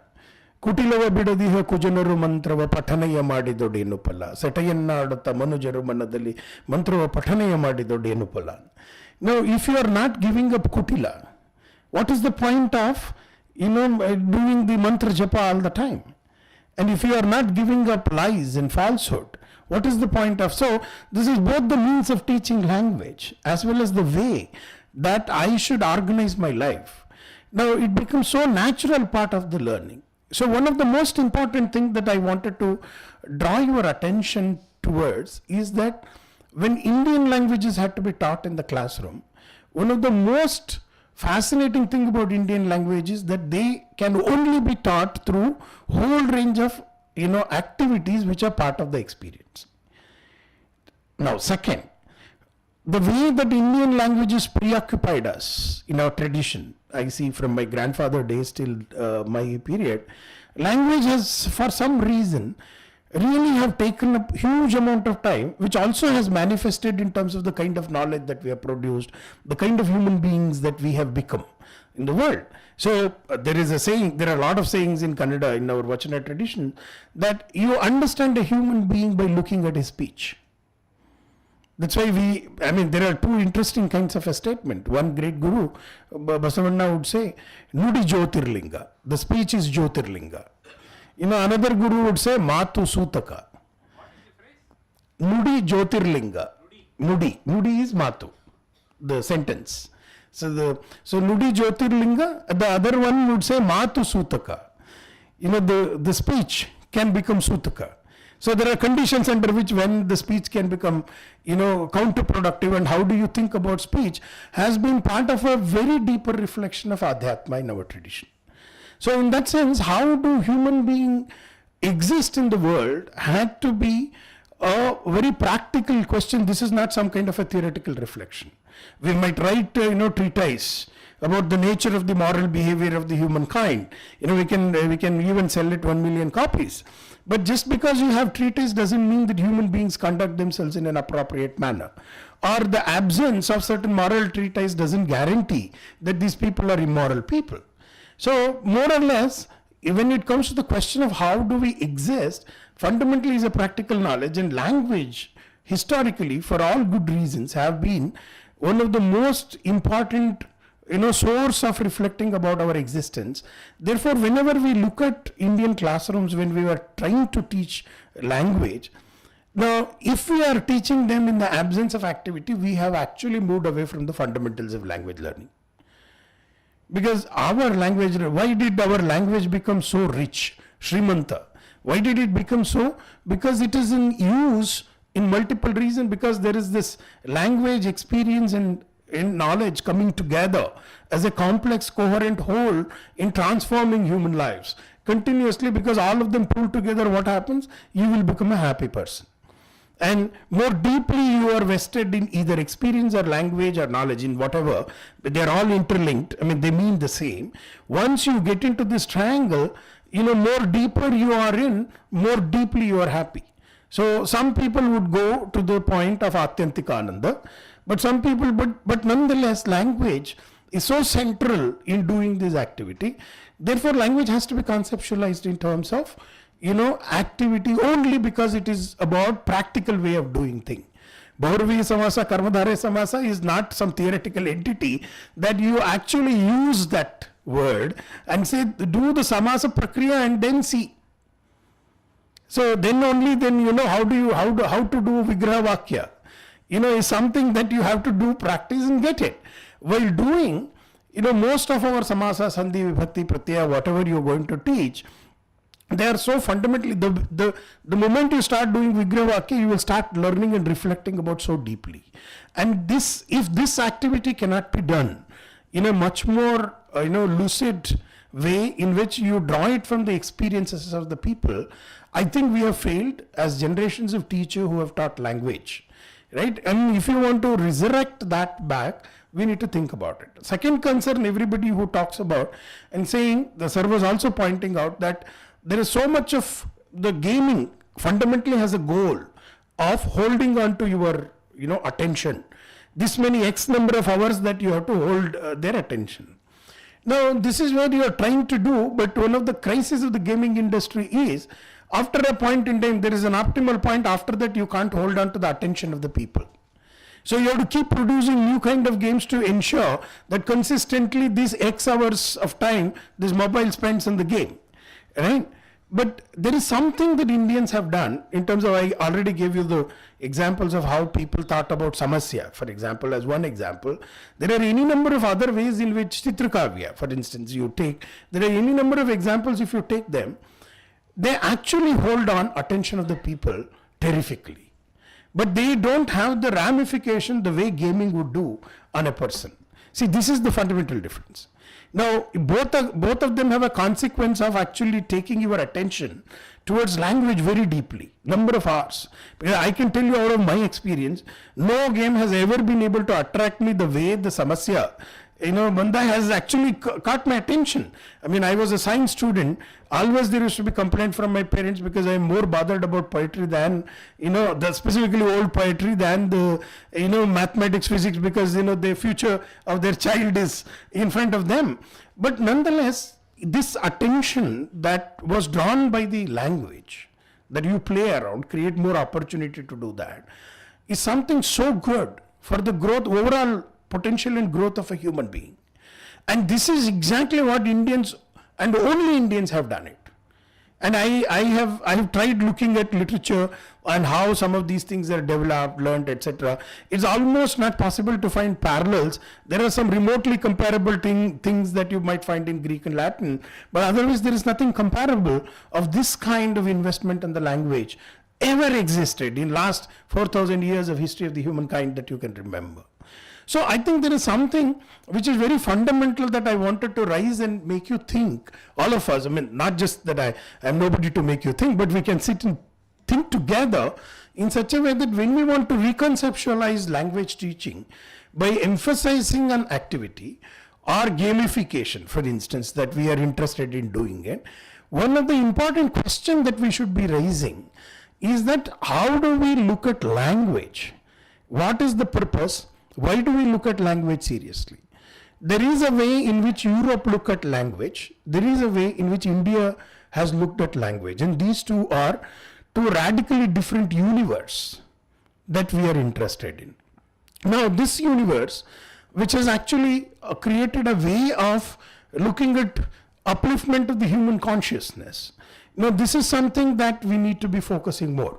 See, in terms of, if you just look at the consequence, take for instance gaming industry, the number of hours that you spend, unit hours that you spend per day, is the measure of success of your game or not.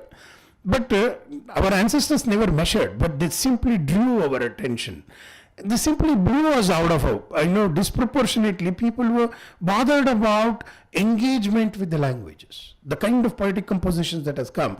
I can guarantee you, we were very happy that there were no universities in India. That's why we had very rich, production of knowledge. If these universities would have been there, probably we would not have produced, these kind of poetic compositions, possibilities that we have. But one of the things that we must do is, if at all the universities and our schooling system, if they have to produce that kind of a reflection on language and reflection on language, we need to go back, what is the purpose of language? Why is that? Language should be seen as, why, for example, we have this conception of Vagdevi. Something it has always amazed me. One easy way and a lighter way that we can simply reflect and say, Indians have a habit of creating Devata for everything. So you have Plague Amma, COVID Amma, all that. So in that series, there is one, let there be one for speech. But if you look at the notion of Vagdevi and the way that we have produced the Stutivakya around the Vagdevi, the way we have thought about what role, why the Devata is necessary, it is not that simple kind of a superstitious idea that we had. And the reflections that we had about the speech itself, on the contrary, people from literature would know that in Europe, for example, writing is subordinated to, speech is subordinated to the writing. The scribes have a privilege over the speech. But in Indian tradition, speech always had the highest privilegization. Vag bhushanam bhushanam. That is what is the place where we would land in. So if you go back, what is that which makes a purusha, bhushana? So at the end of the day, no alankara, nothing of that kind, it is the vak. And what makes you to make such a claim that vak is so important in our life? So this is not simply about some kind of a grammar or some two formulas of a grammar.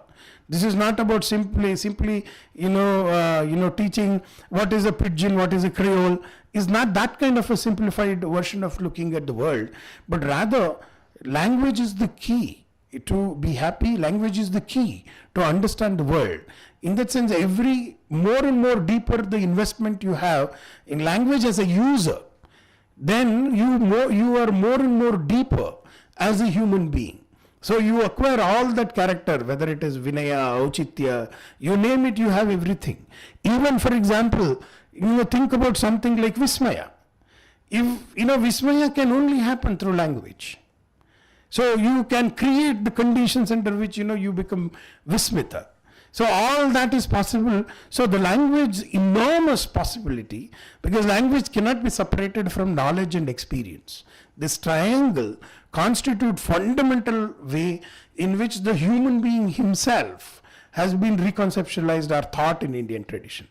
I think one way to go further to look at what kind of activities that we talk about when we say activity-based learning that we intend to do, or what kind of stories that we wanted to see, and how do we want to gamify it. What should be the purpose of gamification? Nonetheless, we know that every story, whether Ramayana or Mahabharata or any small story that you pick up once you have a board game in your hand, it does communicate certain message that Sar was pointing out. But our languages, the way our ancestors have developed, we have practical models, lived realities we have, which can do far more deeper function than simply communicating the messages. I think at this kind of junction that we should go back and rethink about. No doubt language should not be taught as some kind of a boring subject. It should be full of engagement and less of teaching, and full of engagement in language use. Undoubtedly it is true, but when we are doing it, how do we conceptualize it? One model, we have multiple models. We have functional social linguists, we have communication approach. There are a whole range of approaches, and there is another entire different philosophy through which you actually engage with the language. Now, I think we should start reflecting as language teachers, if we are serious about our future generation, to look at what kind of ideas constituted Indians to think so deeply about language, and the number of disciplines that evolved over the last 4,000 years associated with language is something incredible, unmatchable, unparalleled in the history of the humankind.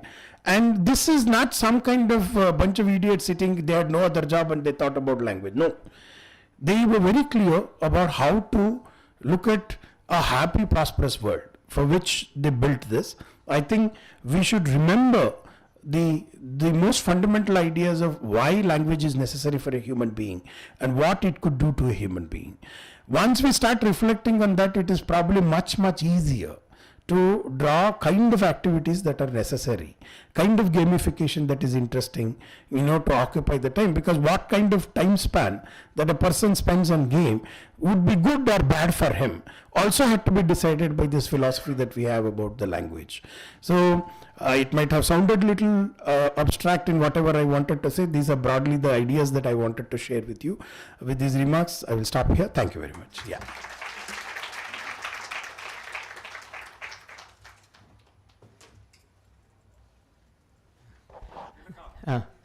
Yes.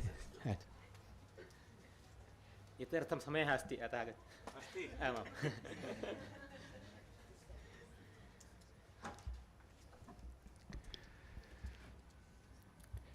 I was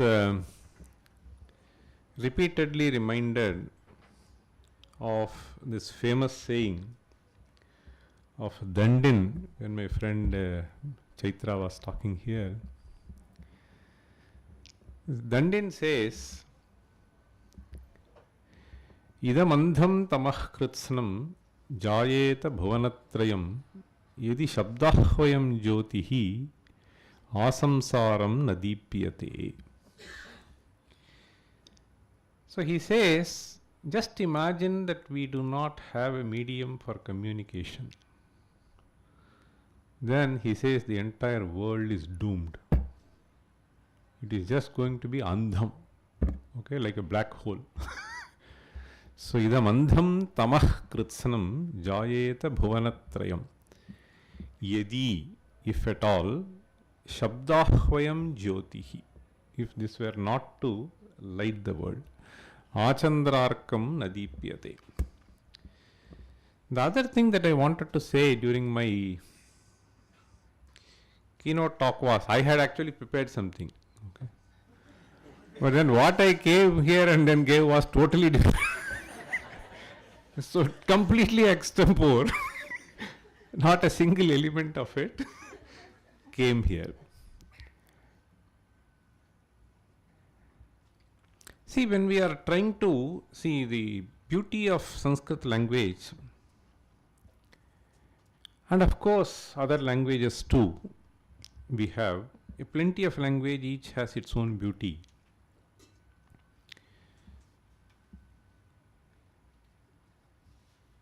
It has, see, he was saying it shapes thought, so these three are connected: language, literature, knowledge. So he was just mentioning all this.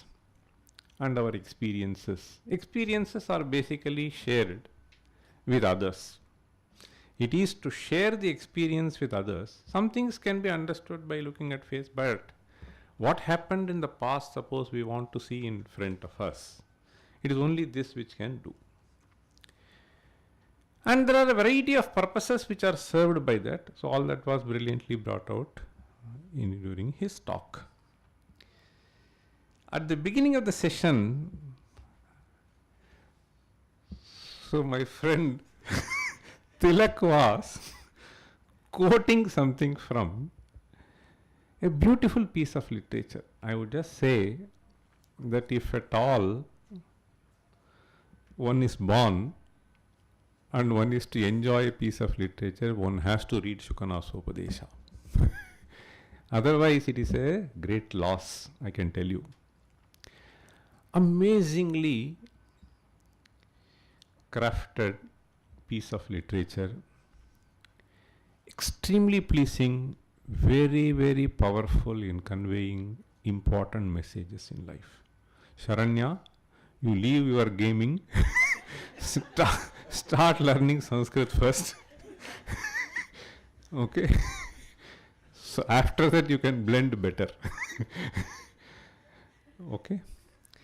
So this, he was just saying, see, Guru Vachana, he was saying, he gave some 3-4 statements how Guru Vachana transforms a person, and that has to be appreciated, and rather can be appreciated better if we know the Alankaras, what is etc. stated, Shlesha and so on, Virodha Bhasa.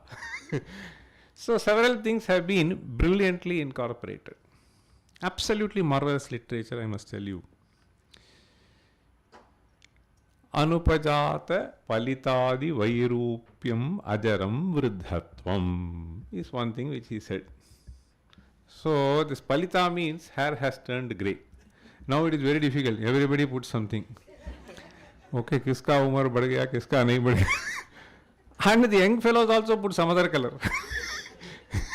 So somewhere here one color will be there, bottom another color will be there, and they want to show it, display, and then put it in front. All these kinds of things are happening.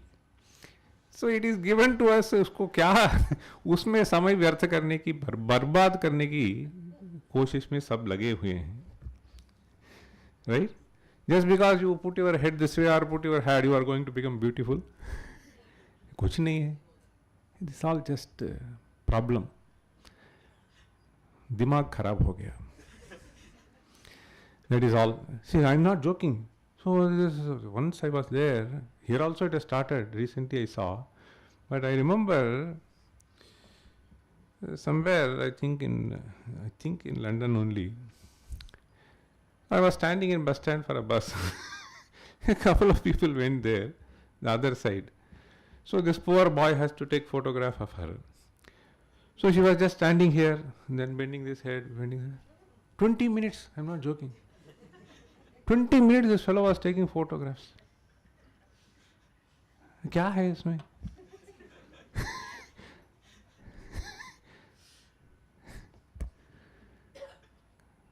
See, our Shakuntalam. See, Vasudeva, did you read Shakuntalam? There is a beautiful verse. Sarasijamanu vidham shaivalena piramyam. Nobody? ये क्या है? मलिनमपि हिमांशो लक्ष्म लक्ष्मीं तनोति यमधिकमनोज्ञा वल्कलेनापि रन्वी Tanvi Kimiva hi madhuranam mandanam akritinam. Brilliantly he said. He gives you 2-3 examples. So Shakuntala is not decorated with high quality silk, Chennai silk or whatever, Tulsi silk, Jobi silk. Okay, she is just covering herself with some bar garments that are available. Valkalena pitanviya madhika manojnya. He is so beautiful. Nature has given the beauty. Blessed she, the individual, is. Even with this, she is so beautiful. Now he is giving you beautiful similes for this.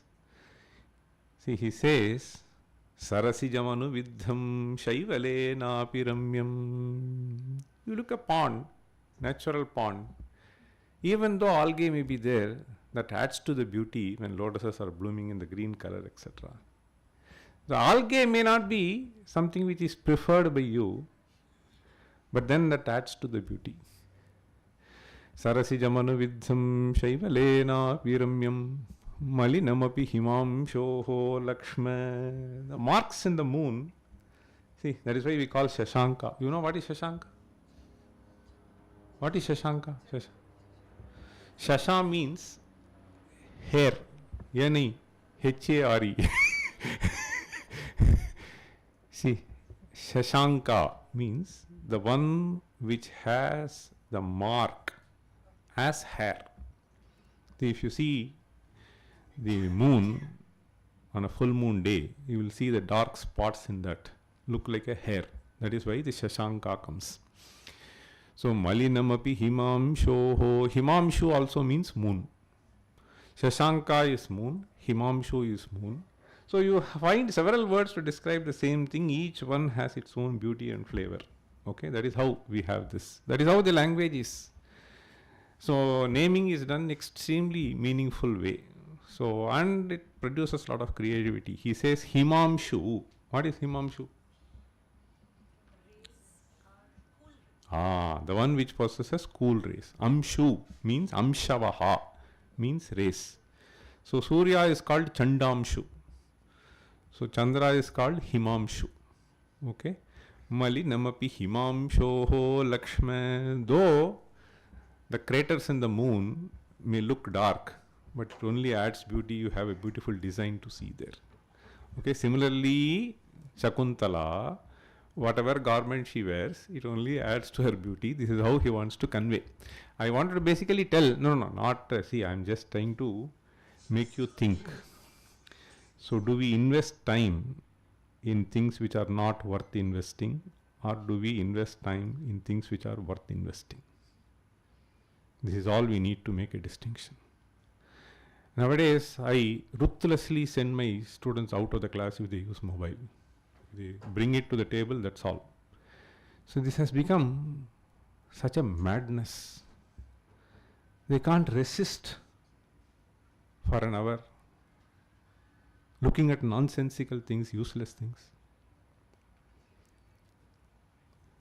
Control over mind is completely gone. This Chitta Prasada I was telling. So this Chitta Prasada will come naturally. So we have the sutra, no? What is that? In Yoga Sutra we have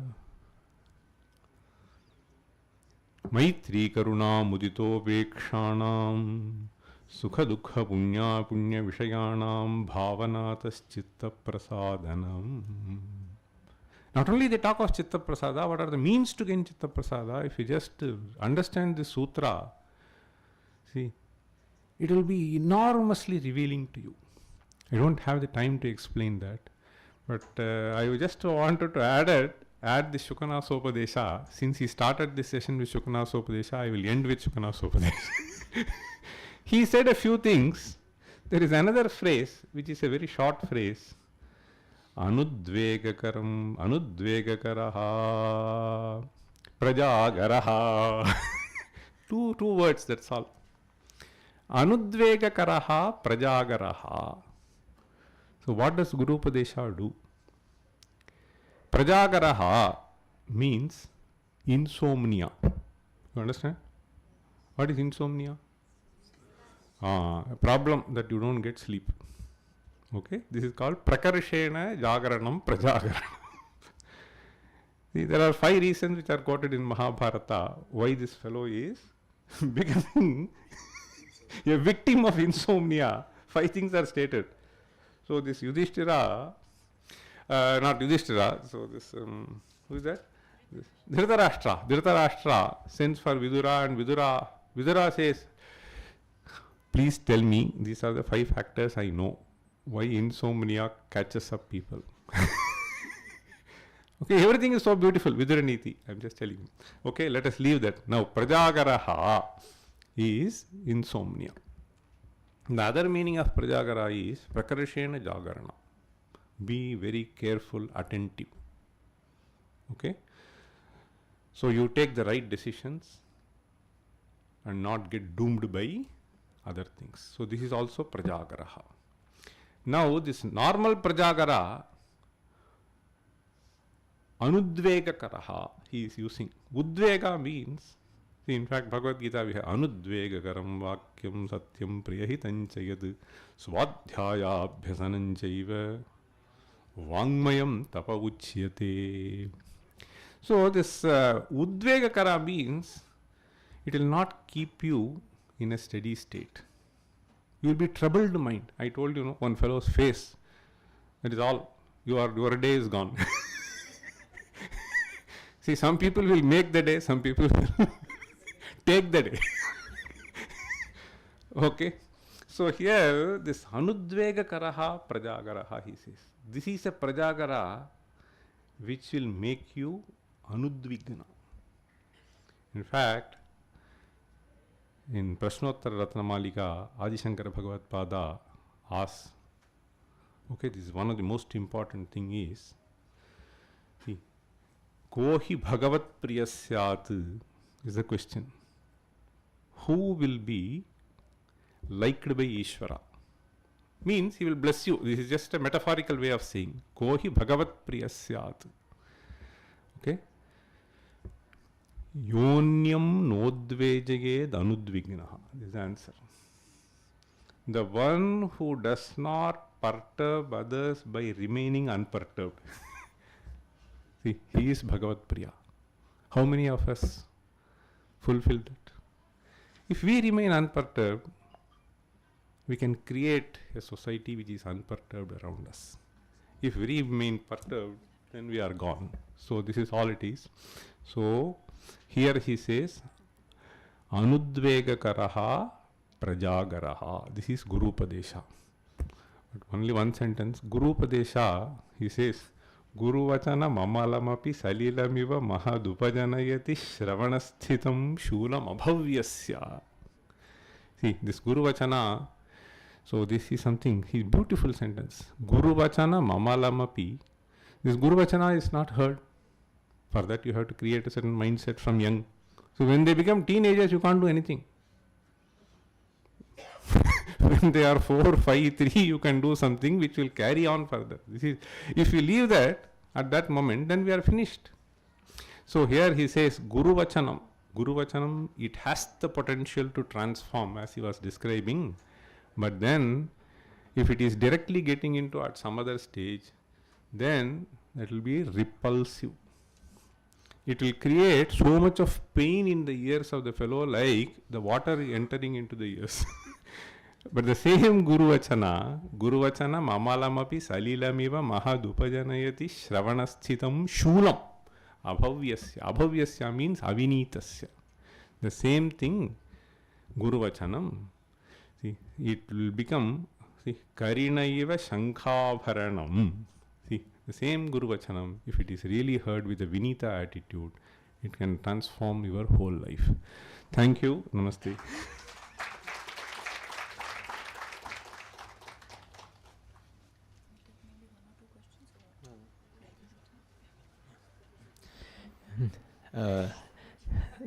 सर्वेभ्यः धन्यवादाः, especially MS Chaitra ji and also Acharya Deep Koirala ji and again Acharya ji. So ended with Shukarasa Upadesha only. Sarvebhyah dhanyavadah.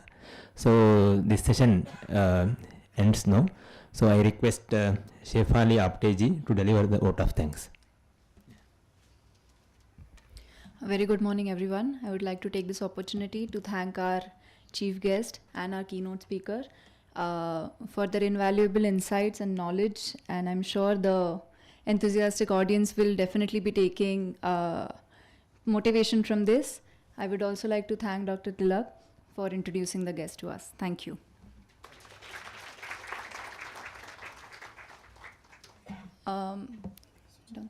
Yeah. Go ahead. So the tea has been arranged downstairs. We'll take a 10 minutes break right now. Kindly be back by 12 p.m. so that we can start with the panel discussion. Thank you very much. और एक छोटी सी सूचना है, Lohia building जहाँ पे हमने registration किया है उसी का सेकेंड फ्लोर का रूम नंबर 203 में हमारा गेमिफिकेशन के कुछ एग्जीबिशन भी रखा है, और जो भी प्रेजेंटर्स यहाँ आए हैं उनके तरफ से भी कोई अपना डेमो है या कुछ ऐसा दिखाने लायक है वो भी आप अपना वहाँ दिखा सकते हैं. ऑफ कोर्स हमारा शेड्यूल बहुत ही टाइट है, तो हम सबसे रिक्वेस्ट बाकियों से ये है कि जब भी समय मिलता है तब थोड़ा वहाँ देखे आइएगा. पर हम मेक श्योर कर रहे हैं कि जो दूसरा कॉन्फ्रेंस वहीं चल रहा है उनको भी वो भी वहाँ पे आएंगे और वो सब देखेंगे. उसकी एक सुविधा भी हमने कर दिया है. यही सूचना है. धन्यवाद.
So, initially, I would like to invite all the panelists, Dr. Venkat Subramaniam and Dr. Madhavi Godbole and Mr. Vineet Raj Kapoorji, all three of them to come to the dais and take their seats.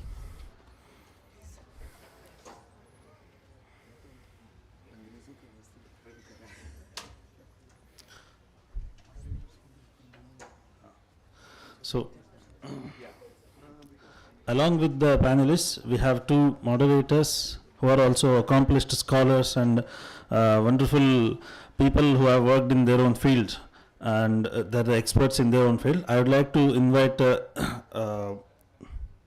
Charanya Kumarji on the dais and Dr. Vishwanath.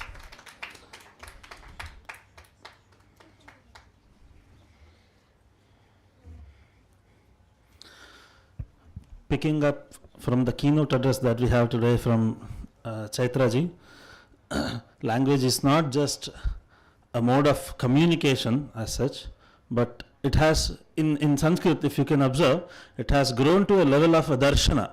Language is not just limited to the grammar and its rules. It's given a position of a darshana like Vedanta or any other darshanas. So that is the importance of language that we see in this land. And as Bhartrhari says, Nasosti pratyayo loke yash shabdanugamadrite anuviddhamiva jnanam sarvam shabdena bhasate. So Shabda has its own importance, its own role to play in the society and upbringing of our next generation as well. So in this light, we are going to have a very focused discussion on several aspects, the three major themes that we have chosen for this international conference. And we have very wonderful panelists today in front of us, and I would like to take this opportunity to introduce all of them. And initially, Dr. Venkata Subramaniam ji, I request Dr. Tushar Deshmukh ji, if he is available, yes, to felicitate Dr. Venkata Subramaniam ji. So, Dr. Venkata Subramaniam is a managing director of Vyoma Linguistic Labs, and he is the foundation. He holds a PhD degree from Karnataka Sanskrit University for his research on Sanskrit e-learning systems. With over 30 years of experience, he has taught Sanskrit, shlokas, grammar and Bhagavad Gita, training students for various Sanskrit exams. A certified project management professional, he has 20 plus years of corporate and training experience. He serves on the board of studies of multiple colleges and is the COO and co-founder of Vyoma Linguistic Labs Foundation, promoting Sanskrit through technology. His vision is to instill Sanskritam, Samskriti and Samskara in every individual worldwide. So, secondly, Dr. Madhavi Godbole, I request Dr. Sheetal Ruikar to felicitate Dr. Madhavi.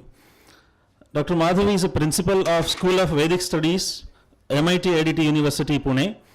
Dr. Madhavi is an associate professor and assistant editor specializing in Sanskrit and lexicography.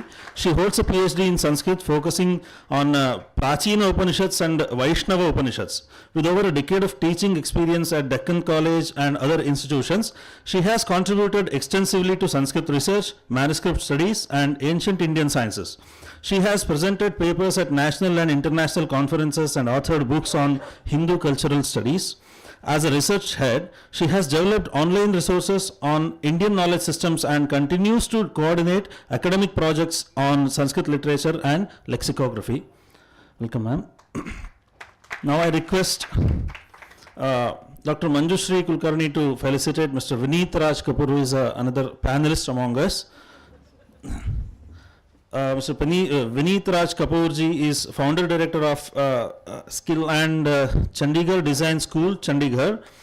Vineet Raj Kapoor is the founder director of SXILL, Skill and Design School, Chandigarh Design School.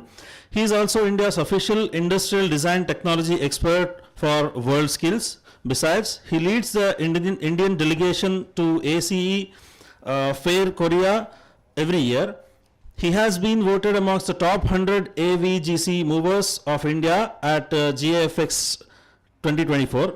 He leads the Indian delegation to ACE Asian Contents Exhibition Fair South Korea from 22 to 25 September. And he was also part of the roundtable at Dubai Expo on skilling ecosystem sponsored by FICCI, Media and Entertainment Skills Council for India. So I welcome you, sir. So along with this, we are going to begin the address from the panelists.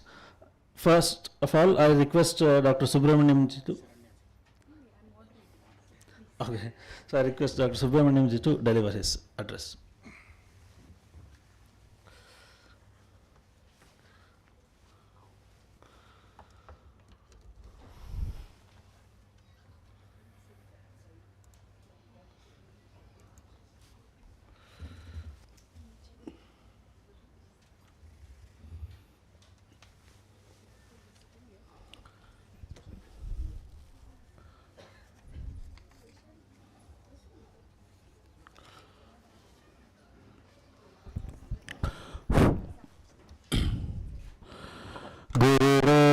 गतिर्गुरुमेव भजे गुरुणैव सहास्मि नमो गुरवे न गुरोः परमं शिशुरस्मि गुरोः मतिरस्ति गुरौ मम पाहि गुरो ब्रवीमि संस्कृतं वाचा ध्यायामि संस्कृतं हृदा कुर्वे सेवाञ्चकायेन वन्दे संस्कृतमातरं यो नरः संस्कृतव्योम्नि ह्यालयं रमते मुदा संस्कृतिं चैव संस्कारं विन्दते नात्र संशयः असाध्यसाधकः स्वामिन् असाध्यं तव किं वद रामदूतदया सिन्धो मत्कार्यं साधय प्रभो.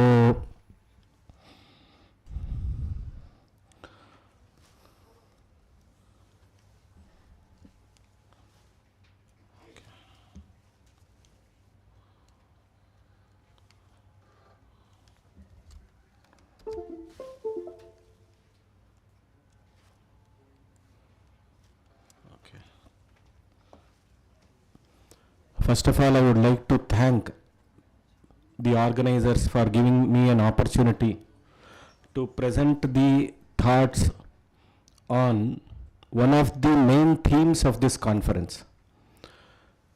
So, activity-based language learning. Inside that there are three main themes: the language component, the technology component, and the gamification and other component.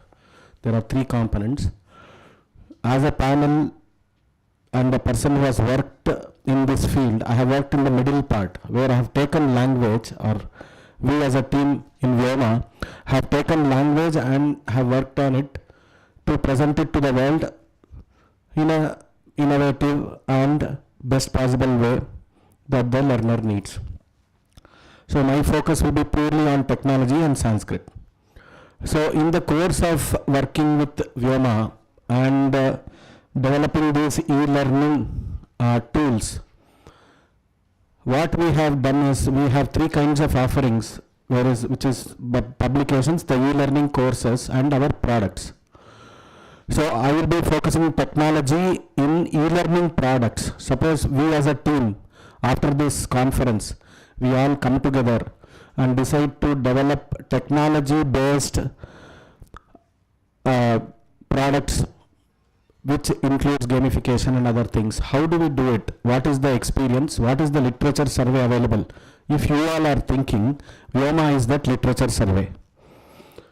So, and Vasudevji, when he invited me, he said, please share your experience and ensure that we go forward and we take it to the next level. That is where what I was thinking was, first I will touch upon global scenario and trends, activity-based Sanskrit learning, challenges, solutions, etc. So if you see they give me only 10 minutes. Even Hanuman cannot speak in 10 minutes what we have done in 10 years. So let me try my best. That's why I prayed to Hanuman. The global e-learning market, it is expected to grow at 20% CAGR.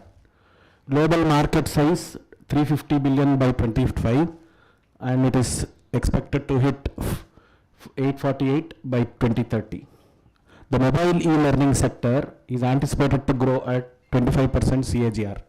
So this is the global trends.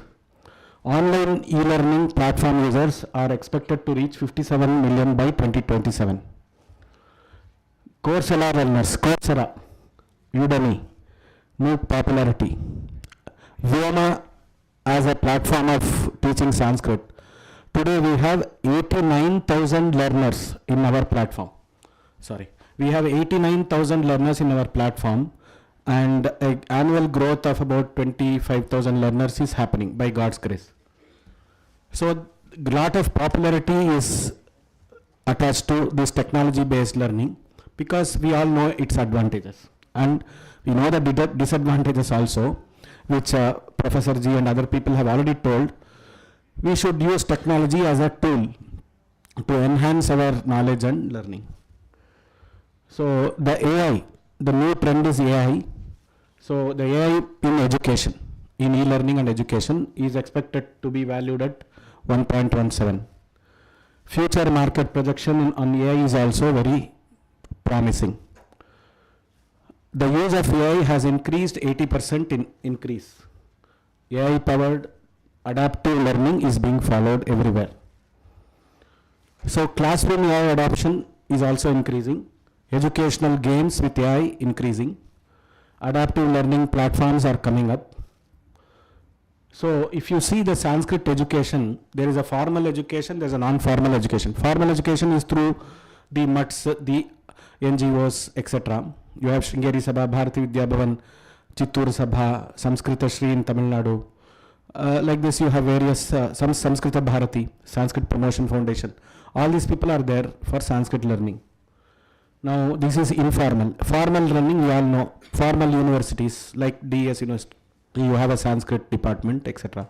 Formal Sanskrit universities are there. Now everywhere, and even inside, this is higher education, even in lower education we have primary, etc. Everywhere e-learning or technology based learning has started. Now what was the scenario? Before, when we studied formal, non-formal, this was the breakup. Today, what is that BC there? Nothing to do with Christ. Before COVID era. Then AC is after COVID era. There is a splurge. Really, there is a statistics. 43% of educational institutions have started integrating e-learning modules into their curriculum after COVID era, because they have realized that it can do wonderful things. So what is the takeaway? E-learning is no longer a trend but a core element in language and Sanskrit education. So we have to have this, whether we are a university, informal, formal, anything. The challenges. So in any e-learning or a technology based learning, we have three stakeholders: learner, the teacher, and the technology, which is also another stakeholder. We give Jiva and Devata for everything in Bharatiya Sanskrit. No, technology is also Devata. Guru it is. Technology Guru. We have sites like Technology Guru and all. Our site is also called Digital Sanskrit Guru. So one of the sites. So we have all these challenges. The basic challenges, I think, after COVID era, everybody has overcome. So accessibility, technical knowledge, etc., everybody has overcome. The teacher side of the challenges remain in some of the government and rural institutions. The Tier 1, the Tier 2 cities have embraced very quickly the technological adoption, and slowly this is picking up. But now, with respect to the content management, here comes the thing. That is the challenge. We don't know, or we are still learning, or the journey is still going on, how to give the very good content in an engaging manner to the learner in a customized way, so that he can take it seriously and it becomes a real knowledge where it leads to knowledge creation. Rather than knowledge absorption, it should lead to knowledge creation. So this is something we do. In that, I would like to touch upon some challenges, because if there are questions, we can take it anyway. So do we know our learner type? Always when we design something, even a board game or something, there will be a learner type. Who is the kind of learner whom we are targeting? So we have different learner type. We call them personas. Age-wise, we distribute them. Interest-wise, specific interest groups. You have a musician, you have a lawyer, you have a Nama Sankirtana exponent, you have a priest who wants to learn Sanskritam, you have children who wants to learn Sanskritam, housewives, home professionals. IKS professionals today, there is a lot of demand for IKS professionals who want to learn Sanskritam. So do we understand this? What kind of learners are they? Are they visual, kinesthetic, auditory? These are the basic things. And what do they get stressed up with in the, if you put them to a learning process? How they are at ease? Whom do they trust? How can they take some authoritative information? When do they learn, teach? Whom do they copy and learn? Suppose you have a Professor Ram Subramaniam here. We all take him as an authority in the field. So we just, whatever he tells, we take it as an authority. We will copy him and we will learn. So different types of learners. Learning styles. So you have different learning styles. I think this is known to everybody. So what is the purpose of learning Sanskrit? Everybody has got a different purpose. Each one says, there was one person who said, I want to get a good life partner also. So what are the ways access to Sanskrit learning? You have different ways. So now one size does not fit all. This is what we are saying. So one size does not fit all. Then next we have something called as Sanskrit e-learning. When you have content, you have technology, you have quality. This is the TPAC model. How in the pedagogy, you need to design the content into a pedagogy and into a e-learning mode. This was my subject of research, and my thesis is available in Flipnet or somewhere. You can read that thesis. So at Vyoma we decide, before doing gamification or designing products, activity-based technology products, we came up with a learning model. We said, first, are you learning Shastra? Are you learning the text? Or are you doing basic Sanskrit learning? Or are you doing Vinyoga Sanskritam? Depending on this, we have to address the learner. So we implemented a solution called a learning path generator, where we said, if you are a persona of this kind of a persona, you have a particular objective. I want to learn Shankara Bhashyam, I want to converse in Sanskrit, I want to learn the Itihasa Puranas, I want to learn the stories, and how much of proficiency you already have and how much of time availability you have. Based on that, we go for a learning path. So this is a learning path generator which is there in our page, which you can see. So always when we design these things, we have to remember the personality, persona, objective, proficiency and time availability. Then comes your retention. That is where this activity-based learning comes into this. This is the traditional model, mains model they say. How much of percentage of things you learn, you retain based on what you do. So the differentiated active model is below, where you retain more. And the same thing was told in our ancient slokas. Acharyat padam adate padam sishyasva medhaya padam sabrahmacharibhyaha padam kalakramena cha. Experiential learning happens later, but it happens padam sabrahmacharibhi, active learning, which is activity based learning. Padam sishyasva medhaya. So in our research, when we did one of the researches, what is the learning style and which is the preferred method, we mapped it and we found that a combination blended learning will help. Then topic wise also we did an analysis with Vyakarana topic, Tarka topic, Shastra topic. If you do put it to e-learning, what will happen? This was in the year of 2016-2019. That was when this research was done. And the blended learning, and everybody were very eager to accept that pre-COVID era. After COVID era, we know the story. Everybody has accepted it. So teachers' level of perception and learners' level of perception has also increased.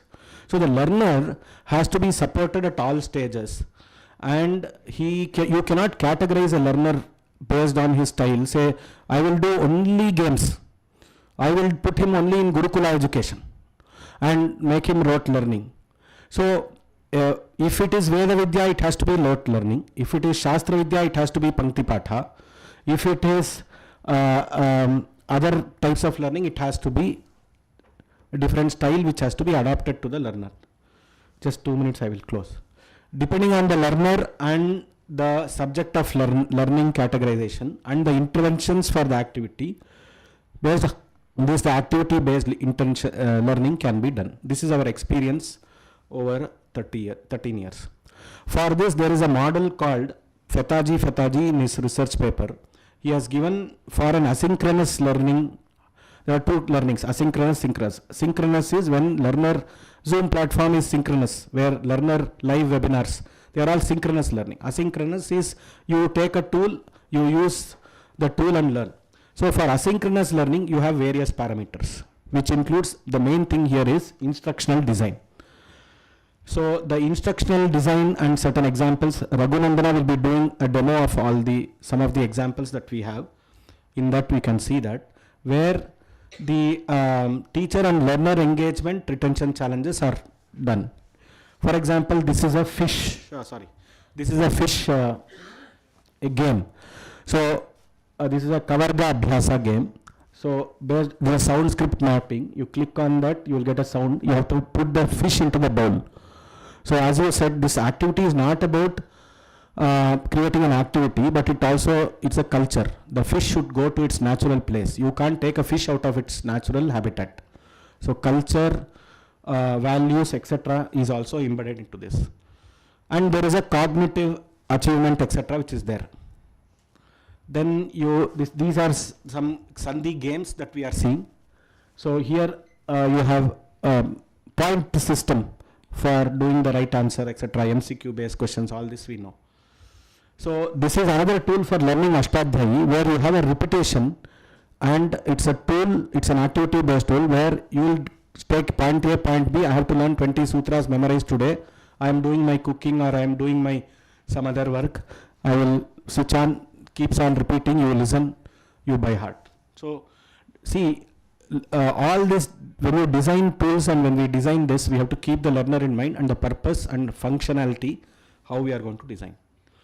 So the LMS integration, all of you must know about LMS. People who are accessing in the universities, you know about LMS. Any tools that we design should be into a structured LMS, into a curriculum. So these are some of the things.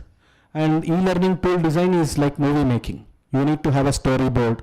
You need to have a structured way of bringing those things. So instructional design and storyboard is the key for engagement. Every screen has to be designed like that. The last part, suppose you want to design some projects. There are a lot of projects. These are the types of projects. There are challenges in developing these projects. The final thing that we suggest is a federated ecosystem of all the stakeholders involved, where you have the content, the best person to hold certain things, a project manager, PMO, and instructional design. All this, if it grows hand in hand, we can develop these projects. So we have processes, checklists, and federated ecosystem. Checklist is, suppose you have to design a game, you need to have a game design checklist. So like that, in my thesis, I have submitted a paper on gamification along with Dr. Srinivasa Varkhedi. You can see it is purely related to gamification for Sanskrit. So finally, I would like to conclude this technology-based activity e-learning. Initially, it was called as, in 1980, it started as computer-assisted language learning. From there, it became technology-assisted. From CAL, it became TAL. From now, it is consolidated into a terminology called e-learning. And today, if you say what is e-learning, it is a dynamic type of learning which is learner-centric. This is what the definitions give. Instructionally designed. Here is where one of the questions which I have raised is whether it should be learner-centric or learning-centric. The Vishaya which you are giving, it may be Ramayana, it may be Mahabharata, it may be a Tarka Shastra, you have to design the tool for the Vishaya also and the learner also. Both learner and learning centric and structured manner through technology. Finally, it should not only knowledge consumption, it should lead to knowledge creation. If it happens, then that is the best system of e-learning. And I end with this Upanishad Vakya. So this is not my thought. It is what Upanishad is saying. Acharya Purva Rupam, Anteva Syuttara Rupam, Vidya Santi Pravachanagam Sandhanam. Ultimately, learning centric approach is probably the best, because today everybody says gamification, learner centric approach. We will give this entire thing, we will do this, like that they are jumping.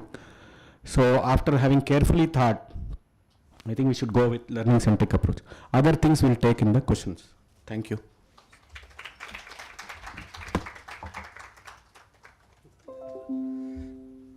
Dhanyavadaha. So it's quite disheartening to stop an extraordinary accomplished scholar and speaker like you, sir.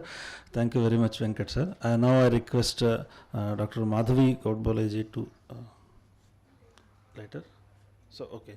So okay, now I request Mr. Vineet Raj Kapoorji to address the gathering.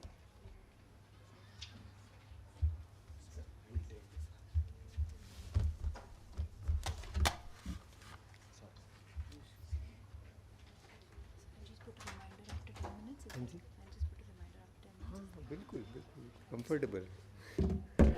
Hi, good afternoon. I was scribbling notes as people were speaking so that I would be relevant to things. तो Chaitra sir ने poetry की बात करी थी, तो may be वहाँ से शुरू करते हैं. Like how Kabir Das ji like told us about the meaning of education, like पोथी पढ़ जग मुआ, and then later Ghalib made it a little more complex. जो गालिब के दीवान के पहले ही पेज पे लिखा हुआ है, कागजी है पैरहन हर पै करे तस्वीर का. In fact it is very one of the most least translated शेयर, because people are talking about, उसकी ट्रांसलेशन पढ़ोगे ना तो लोग कह रहे हैं कि हमारे कपड़ा कागजी है. Whereas I believe Ghalib was talking of certificates. कागजी है पैरहन, हमारा सर्टिफिकेट हमारा पैरहन बन गया, हमारा कपड़ा बन गया. So kind of interpretation. तो इंटरेस्टिंग चीज़ ये थी कि poetry was one of the first devices use to transfer knowledge, because language बन गया.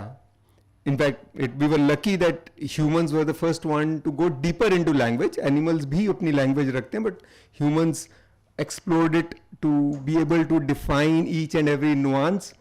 बट उसको फिर जस्ट लैंग्वेज जब कॉम्प्लेक्स बन जाता है तो फिर ट्रांसफ़र करना मुश्किल होता है. सो ट्रांसफ़र करने के लिए जो सिंप्लीफिकेशन रिक्वायर्ड है, that is what poetry was. तो चाहे हम महाभारत, रामायण, किसी की भी बात करें, या बाद में कबीर दास जी ने कोशिश करी, या सो बेसिकली या गालिब ने कोशिश करी. So basically they were trying to interpret the world and give insights. So deep insights है वो पोइट्री के अंदर डाल देते थे. And obviously there is a metre to it so that it can be sung by people, गाया जा सके. बिकॉज गाने में क्या होता है, वर्ड्स पहले डिलीवर होते हैं मेमोरी के अंदर, और बाद में नॉलेज के लिए आप आराम से उसको खोल सकते हो. नहीं तो क्या होता है कि अब सीधे ही हम नॉलेज जब डिलीवर करते हैं तो बहुत बोरिंग हो जाती है. और गेमिफिकेशन का भी पर्पस तो यही है, दैट नॉलेज है लेकिन उसका कैप्सूल भी उतना ही बढ़िया होना चाहिए. किस तरह पैकेज करें, because we can't gloss over it के नहीं अपने पास बेस्ट नॉलेज है तो अपन सब दुनिया को आके सुनना चाहिए. नहीं आने वाली है दुनिया. इस नॉलेज को अगर हम, कोई भी चीज़ है हमारे यहाँ की इंडियन नॉलेज सिस्टम है, कुछ है, तो क्या हमने पूरा प्रयास किया है कि ये वेस्टर्न वर्ल्ड उसमें घुसे? उन्होंने तो पूरा प्रयास किया है. शेक्सपियर को हम जानते हैं, वो कबीर को नहीं जानते ना आज भी. चाहे कबीर शेक्सपियर से बड़े हों, उनको तो नहीं पता है. They can't appreciate Indian poetry क्योंकि हमने ट्रांसलेट करके नहीं दिया उनको. तो मैं just I am trying to bring the counter points, because points तो आपको मिलेंगे आज बहुत. सो काउंटर पॉइंट मतलब क्या मिसिंग हो सकता है, बिकॉज हमें अगर करना है इसको अचीव तो we will have to address those things. अब मैं गेमिफिकेशन पे सीधे जाता हूं. मैंने बार बार मोबाइल को देखना पड़ेगा so that I don't miss anything. So हाँ, एक इंटरेस्टिंग बुक है जिसने मेरे को काफी अच्छा नॉलेज दिया, अगर किसी को ने सुना हो, होमो लूडेंस. Anybody has heard of this book? So I chanced upon this book and it is a wonderful book if anybody wants to understand. क्या था, जर्मन्स ने एक शब्द पहले दिया था, होमोफेबर. इसका अर्थ है कि मैन द क्रिएटर, फैब्रिकेशन होता है फेबर, मतलब ऑब्वियसली सब में संधि विच्छेद से समझ आ जाता है, तो फेबर इज फैब्रिकेशन से. सो मैन द मेकर या man the creator was the original philosophy.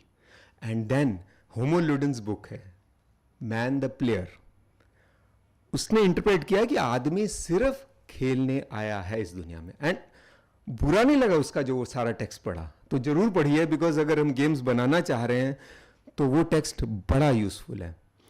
And if we reflect on all institutions, चाहे हम मैरिज की इंस्टीट्यूशन ले तो वो भी एक गेमिफाइड चीज है, बहुत प्यारा खेल बनाया गया है, तब जाके वो पॉसिबल हुआ है. From the original way people have relations to this new way you can have relations. It's a very good game set. उस गेम सेट में वो मैरिज का जो फंक्शन है बहुत इंपॉर्टेंट है. देखो सबने विटनेस कर लिया, आप तुम दोनों इकट्ठे हो. That is why those marriage functions are. So हर ट्रेडिशन के पीछे बड़े रीजंस हैं और बहुत ओपन माइंड चाहिए होता है टू क्वेश्चंस. नहीं तो हम क्वेश्चन नहीं करते ट्रेडिशंस को. तो और हिंदू फिलोसफी का सबसे कोर ही था डिस्कशंस, कि चलो मतभेद भी लाओ, बोलो क्या कमी है और डिस्कस करो और समझो. और जगह डिस्कशन शायद इतना एनकरेज नहीं है जितना हिंदू सिस्टम में था. अब बैठकर डिस्कशंस करते थे इसके ऊपर और उससे ज्ञान आगे बढ़ता था. तो आई होप डिस्कशंस आगे बढ़ाने की जगह बनी रहे. तो कोई भी एक पॉइंट ऑफ व्यू नहीं रह सकता कि यही है. तो एनीवे, अब मनोविज्ञान के स्टूडेंट्स हैं शायद यहाँ पे, मुझे जो पता चला था, तो मैं उस पर भी एक, बिकॉज गेमिंग जो है, गेमिफिकेशन काफी क्लोजली कंसर्न्ड है विद साइकोलॉजी. एंड अंग्रेजों ने अगेन सबसे पहले बोला कि हमने एक ज्ञान बनाया है कॉल्ड साइकोलॉजी. हमारे यहां बोला जाता है मनोविज्ञान, यानी कि मन का विज्ञान. सो उसी में बहुत फर्क पड़ जाता है. So psychology tries to address more than मन, it addresses more about desires. इच्छाओं को एड्रेस ज्यादा करने लग गया. तो कोर नॉलेज आएगी नहीं अगर आप सिर्फ इच्छाओं को एड्रेस करते हुए चीजों को आगे ले जाओगे. फिर आगे चलते हैं. सो बिकॉज गेम मैकेनिक्स इस पे डिपेंडेंट है, हमें कोर फिलॉसफी समझ में आए तो सबसे पहले टेक अवे मैं ये कहूंगा कि आप ले जा सकते हो कि जो बच्चे खासकर गेम्स, बिकॉज यहां बहुत एक्सपर्ट्स बैठे हैं, I can't even tell them anything, I want to learn from them. But game mechanics सबसे इंपॉर्टेंट चीज होती है गेम की. गेम मैकेनिक्स का एक कोर प्रिंसिपल जरूर याद रखिएगा, it has to be simple. जैसे हम बोलते हैं ना पावर पॉइंट प्रेजेंटेशन में 3 पॉइंट्स रखो बस, दैट्स इट. फिर भी लोग लंबा लंबा बनाते हैं क्योंकि 3 पॉइंट याद हो जाएंगे. 2 रखो, 3 रखो, दैट्स इट. सो गेम में भी कितनी मजेदार चीज है. सबसे पहली नोन गेम दुनिया की शतरंज है, इंडिया की. और शतरंज में क्या मेन मैकेनिक्स हैं आप देखिए. एक घोड़े की चाल है, एक ऊंट की चाल है, एक हाथी की चाल है, राजा रानी और पॉन. 6 तरह की चालें हैं और 64 खाने कॉन्स्ट्रेंट है. That's it. कुछ नहीं है. आप देखो कैसे खेलना है. अगर कोई इतनी इंटरेस्टिंग गेम कभी बना पाए, दुनिया में किसी ने नहीं बनाई इसके बाद, बाय द वे, उतनी इंटरेस्टिंग गेम. सो इतना इंटरेस्टिंग अगर आप लर्निंग को बना सको कि आप खेल सको. मैं डिक्टेट नहीं करना चाहता हूं, that is the core. Usually we will try to dictate the path of learning. तो ये एक की चीज है. It is very difficult to master, but try in this fashion के अगर डिक्टेट ना किया जाए, सामने वाले को चैलेंज फील और वो करे उसको यूज. सो मिनिमम मैकेनिक्स होने चाहिए, इंटरेस्टिंग होने चाहिए obviously, so that it leads to lot of combinations, possibilities. So chess ने वो हमें बताया. इवन बैडमिंटन को देखो तो क्या है, एक रेक्टेंगल है, ठीक है, डबल्स में अलग है और सिंगल्स में अलग है, बट एक रेक्टेंगल है, एक लाइन है जिसके बाद सर्विस गिरे, उसके बाद अब फ्री फॉर ऑल है. सिर्फ एक मकसद है कि एक बारी टच ही करोगे शटल को और वो उधर पहुंचनी चाहिए with in the lines. That's it. उस मैकेनिक्स के अंदर कितना प्यारा प्ले हो रहा है. काफी बार हम ना बहुत कॉम्प्लेक्स गेम्स बनाने बैठ जाते हैं. इसलिए I am trying to elucidate this point कि कॉम्प्लेक्सिटी बहुत आसान है. ईज मुश्किल है, उसको मास्टर करना है, राइट? एंड हाँ, कई बार हम सोचते हैं कि गेमिफिकेशन से we can force people to learn something. मैं चाहता हूं तुम्हें पढ़ाना, मैं गेमिफाई कर दूंगा. अनफॉर्चुनेटली वो कभी भी काम नहीं करता. सबसे पहला उसूल वैसे ही गेम्स का है, लाइक विलिंगनेस. मैं बैडमिंटन विलिंगनेस से खेल रहा हूं, तो मैं जोर लगा रहा हूं जीतने के लिए. एंड क्या हो गया, अभी एजुकेशन सिस्टम पे मैं कई बार कोई कमेंट्स करूंगा, प्लीज बुरा मत मानिएगा, लेकिन वो बहुत जरूरी है, काउंटर पॉइंट्स. सो बहुत सारा अनविलिंग बच्चा अवेलेबल है क्लास के अंदर, बहुत कम विलिंग बच्चा अवेलेबल है. अनविलिंग बच्चे को पढ़ाना एक क्राइम है, तो उसको विलिंग अगर बना सके किसी तरह से, यानी कि उत्सुकता नाम का एक शब्द अगर पहले आ जाए. वो क्यूरियोसिटी थी, मैं जब छोटा था, आप जब छोटे थे, हर बच्चा जब छोटा था, एक उत्सुकता थी. वो उसकी गलती नहीं है, वो क्यों गई, वो हमारी गलती है. बाप रे, अभी तो मैं शुरू ही नहीं हुआ. Anyway, so I will go very fast through it. ठीक है, तो उत्सुकता को लाना है, इसको मैं अभी फास्ट हैंडल करूंगा. सो वॉलेंट्री पार्टिसिपेशन जो हैकाथॉन में होता है, बच्चा कितनी जान मारता है, बिकॉज वॉलेंट्रीली गया. So voluntariness is the core of all gamification. तो अगर हम बोले कि ये सारा 4 ईयर डिग्री गेमिफाई हो जाए, नहीं होगी, वॉलेंट्री नहीं है. वो वॉलेंट्रीनेस अगर बिल्ड कर सको, कुछ जगह ट्रायल्स किए हैं, वो इंडिविजुअल लेवल पे डिस्कस कर लूंगा मैं. Some trials in education system design. एक बहुत और इंपॉर्टेंट एस्पेक्ट होता है जो कई बार मिस होता है, लीडर बोर्ड्स. बहुत कोर है, डिस्कशन कर रहा था मैम से, बिकॉज जैसे बोर्ड गेम्स है, board games don't have leaderboards. So unless you digitise, you can't reach out to the western world, you can't reach out to a mass audience. You have to digitise and you to make it attractive. UI अच्छा होना चाहिए, gameplay. Because आप for example कोई भी, मतलब मैं बहुत पुरानी गेम बोल दूं, मारियो जैसे. सो मारियो की जगह मेरा वो बच्चे ने मेरा खेलना है, तो क्या मैं एक्साइट कर रहा हूं उसको या नहीं कर रहा हूं, या मैं मजबूर करके लाना चाहता हूं कि नहीं बेटा तेरे को करना पड़ेगा, फिर वो the point is lost. Gamification doesn't work. ठीक है, सो एक्सपीरियंशियल एंड ट्रायल्स. एंड एक कोर चीज है, अगेन एजुकेशन में मिसिंग रही है, बहुत कोशिश मैंने इस पर करी है, तो मैं बताना चाहता हूं, लर्निंग का कोर टीचिंग नहीं है, फीडबैक है. सो हर बच्चा, मतलब मुझे बहुत दुख होता है, मेरा अपने टीचर जब करता है ऐसा कभी, तो भी उसको भी बहुत डांटता हूं कि तुमने टेस्ट लिया था, बच्चों को फीडबैक दे दिया, 1 महीना पड़ा हुआ है, मार्क्स दे. मार्क्स नहीं चाहिए किसी को, मार्क्स के लिए कोई नहीं आया है, उसको फीडबैक चाहिए वो कहां गलत है, ताकि वो कल, आज उसने टेस्ट दिया, आज शाम को पता चल जाए तो कल वो अपने आप को सुधार लेगा. और इसीलिए बच्चा गेम खेलता है, बिकॉज गेम इंस्टेंट फीडबैक होती है, तभी वो गेम से एडिक्टेड है. उसको फीडबैक मिल रहा है वो कितना अच्छा है या कितना बुरा है. वो फीडबैक मिसिंग क्यों जा रहा है, वो हमें सोचना चाहिए. और 1-2 चीजें बस, जस्ट प्रोग्रेशन है, वो जानते हैं सब. सो प्रोग्रेशन इज, जैसे आपने जेई दिया तो ही आपको आईआईटी में जाना मिलेगा, है ना, तो प्रोग्रेशन के लिए दरवाजे लगाने पड़ते हैं.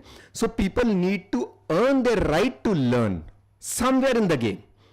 हर कुछ हर एक को अवेलेबल होना एक बहुत गलत चीज है.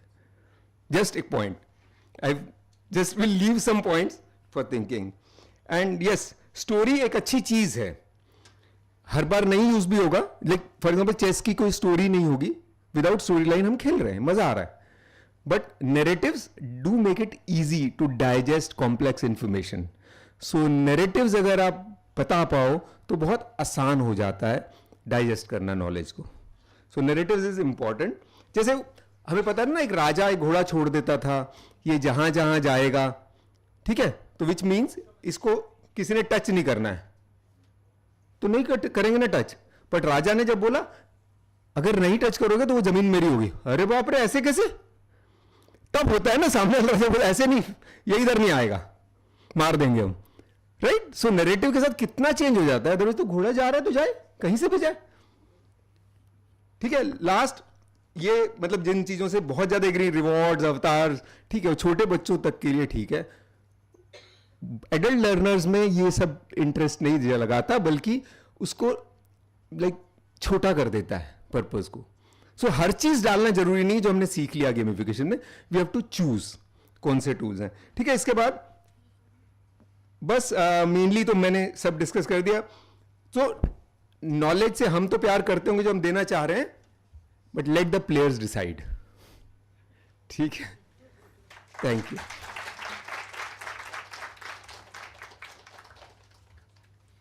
बहुत कम समय में बहुत सारी चीज़ें आपने लेके आया यहाँ पर. So I thank you very much Vineet Raj Kapoor ji. Now I request doctor Madhavi Godbole ji to take over.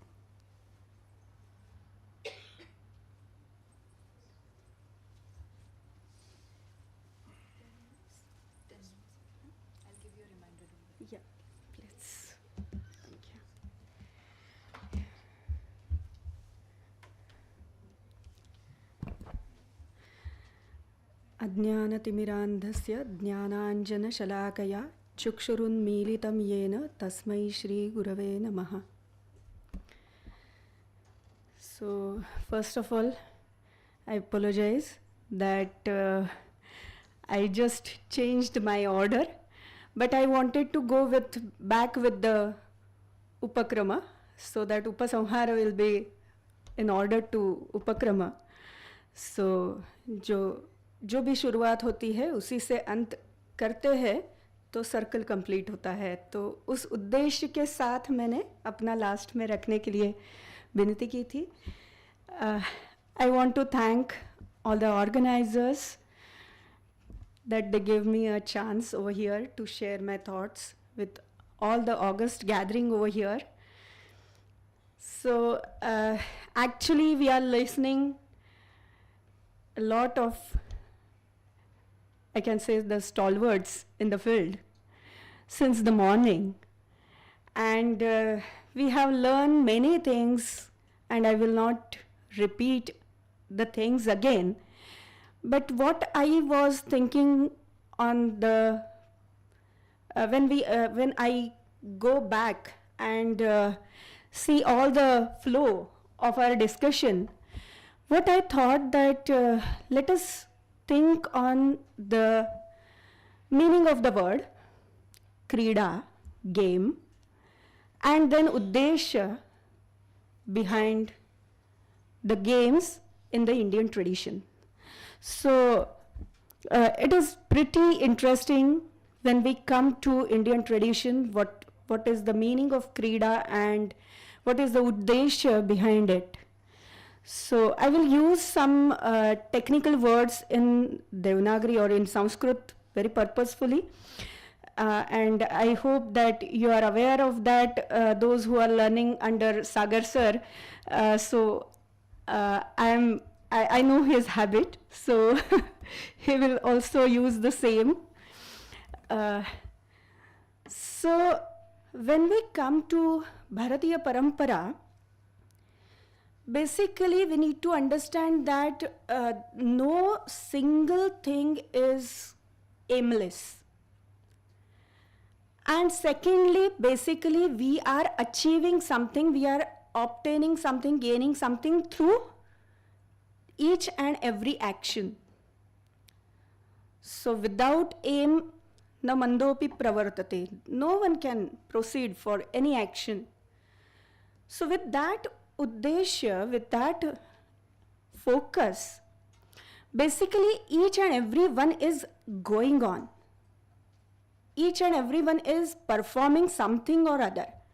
And so what Bharatiya Parampara is suggesting from each and every action or each and everything, may it be food, may it be krushi, may it be culture, may it be technology, may it be art, may it be language or anything, there are two sadhyas.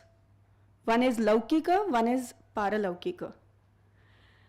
लौकिक उद्देश्य भले ही अलग हो सकता है, पारलौकिक उद्देश्य मोक्ष तक ही जाता है. This is the basic thinking, this is the basic thought given by Bharatiya Parampara, which we can see in Krida as well. And so when we come to the meaning of the Krida or the lexical meaning of the Krida, there are two lexical meanings given by lexicons for the word Krida. One is Manashantaye Karma Krida. So first definition given by lexicon is Manashantaye. So that gives you Manashanti. So we can remember Chitta Prasada, Manah Prasada. So this is the lexical meaning of Krida. This is the first thing, which is again connected with the wellness, which is very much important in the today's present era, present lifestyle, that mental peace, wellness, and the psychology students over here can understand very well that what I'm talking about, because I'm pretty sure that you have this background along with the Sagar sir's teachings. Anand sir is over here, so they have given you the background of this, that how Manashanti, Manah Krida, Manah Prasada, Chitta Prasada is very much connected with the wellness. I'm talking about not just with the Western perspective, but the Indian perspective as well. So Manah Prasada, and it is given through each and every element to you, as suggested by Chaitra sir. Through different activities, through different traditions, it is there. It is embedded in our culture. So may it be storytelling, may it be a simple example I can give you. A very, not that great example, but how it is embedded in our culture. Many Marathi people are over here. So we play Bhondla in Navratri. Can you just remember the songs in Bhondla? Your emotions, you are venting it out. It gives you Manah Prasada, Chetah Prasada. Yeah, this is the byproduct of it. If you see Dyuta Krida, very common example in Mahabharata, in Puranas, started with the Shiva Parvati gaming. See, it was started initially to teach the rules in the samsara, in the world. In the due course, it went to the wrong side, that is a part, but there are certain rules, regulations, codes and conducts, and apart from that, some or the other teaching principles, learning principles are there embedded in the Krida. So along with, this is the another aspect, this is the another, I can say the feature, character of Indian tradition, that along with philosophy, Laukika purpose, Laukika Uddesha will go hand in hand. So learning and Tattvajnana, so the Tattvajnana and Shikshana, both are there. Some or the other takeaway will be there. So this is the first thing, that Manashantaye Karma Krida. And if you go to the another definition, which is given by Chandogya Upanishad, it is Atmarati. So this is directly connected with the moksha, because we are engaged, immersed, we are enjoying Atma Tattva, and that is Krida. In a way, sir has pointed it out, the world is play. And in Indian tradition as well, we say Leela of Parameshwara. So this world is basically a Krida. So in a way, this is the basic thought in Indian tradition when we come to Krida. And we need to understand, I will not go in much details. I will just connect the dots and will stop over here being very crisp. because 1 o'clock, so all will be awaiting for a lunch. So just connecting the dots. Now this Krida is not just the play or something that you are engaged in the playful actions, but the domain is a vast little bit. So when we come to Krida, Krida has a vast scope, like Dyuta is also Krida, but it is listed under Kala, art. We are very much aware about Sauda Vidya Chausashta Kala. So under 64 Kalas that is listed. So we can see the connection in between art and play. So that we need to understand. I will just pinpoint over here and will go ahead because this is a vast subject. So again, when we see the Uddeshya, we can see that Brahmananda Sahodara is the basic thing. So what is the purpose? To give you that experience which is very much similar of Brahmananda, of achievement of moksha, that peace, that kind of happiness, I cannot say happiness, but the bliss, highest bliss. That experience is the main motive behind this. So with all these things, again, I will just indicate one paper which is written by Professor Manjusha Gokhale. Her paper's name is basically Sports and Pastime in the Literature of Kalidasa, and she has beautifully listed out 73 plays, sports, which are listed in Kalidasa's literature. So I'm just giving you the vast scope which is covered in Bharatiya Parampara. And as we were discussing in the morning with K. Subramaniam ji, he just indicated that one book, one manuscript is available on the board play. And near about 50 plus board plays are there in the manuscript, which are elaboratively discussed. So different kind of thoughts are there.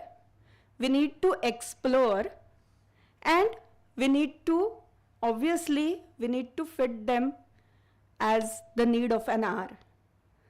So with these short and crisp things I have just indicated, and will stop over here. I will again say thank you for inviting me. Thank you so much.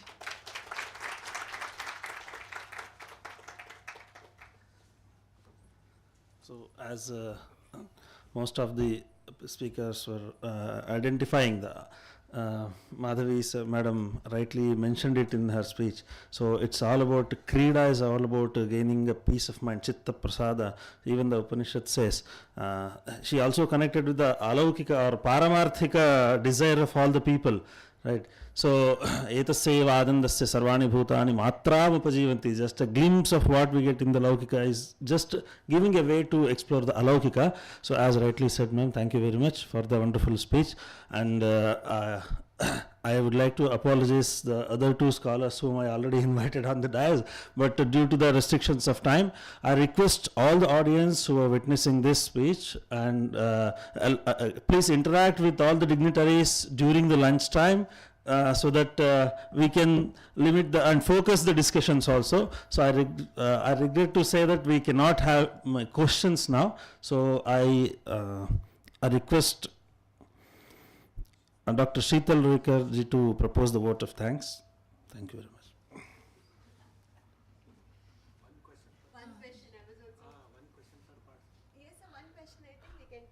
I think the time is running a lot. We are much behind the time, so I request all the people who are specifically having questions. Well, we will do. इसके बाद lunch के बाद directly 2 बजे से हमारा जो session है वो भी बहुत शॉर्ट है हमारे लिए, इसलिए आप मतलब बहुत ही क्षमा चाहते होंगे कि इसको हम शॉर्ट कर रहे हैं. एक्चुअली पैनल डिस्कशन है, थोड़ा डिस्कस ही नहीं हुआ है, ऐसा हो रहा है. It's really overwhelming response from all the people who have written so many papers that we cannot accommodate in one session. So yeah, I request Dr. Sheetal. Yes, I know the audience would have preferred maybe a question to my vote of thanks, but I think I'll go with the organizer and listen. And I'm really very grateful to have heard such nice words of wisdom coming from technology to materialism and spirituality and to the games, and how it was really eye-opening session. I'm sure the students sitting here have got many ideas for research and the integration of the olden knowledge with the modern technology and coming back to humanity and how it is all linked to our lives. So I think I'll stop here, and I again thank each speaker for giving us your valuable thoughts, and I look forward to interacting with you during the lunch. Thank you. Thank you, audience. Any announcements? Okay, I think we will break now for the lunch, and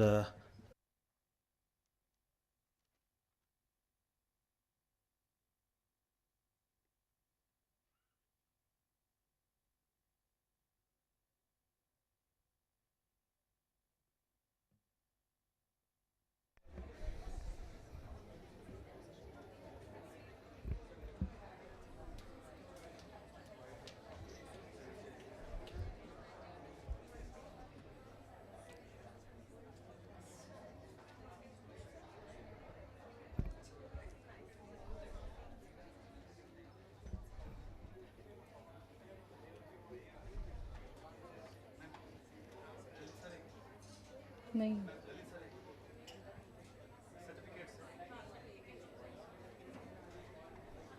The guests have arrived. I request everyone to kindly settle down. The guests have arrived.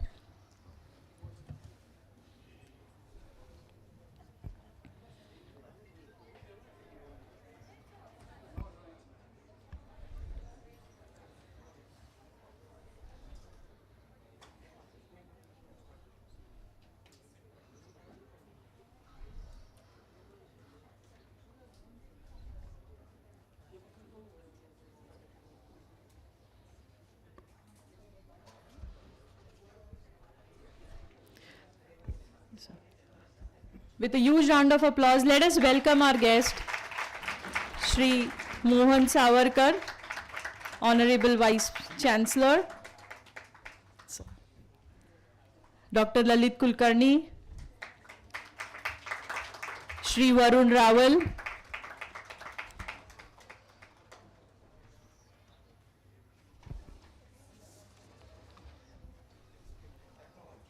I request all the delegates to kindly settle down. Thank you. A very warm welcome to all the distinguished guests, speakers, delegates, and participants for the valedictory session of the 2 insightful conferences, Activity-Based Language Learning, Challenges and Opportunities, and Economic Prosperity and Sustainability. It has been a remarkable journey filled with enriching discussions, thought-provoking ideas, and inspiring exchange. As we gather here to mark the conclusion of these enlightening events, let's reflect on the knowledge we have gained and the connections we have made. These 2 conferences must have truly brought forward the innovative ideas that have the potential to shape the future of education and economic development. To begin the session, I now request Honorable Vice Chancellor Dr. Prasad Khandekar to felicitate our esteemed guest, Shri Mohan Savarkar.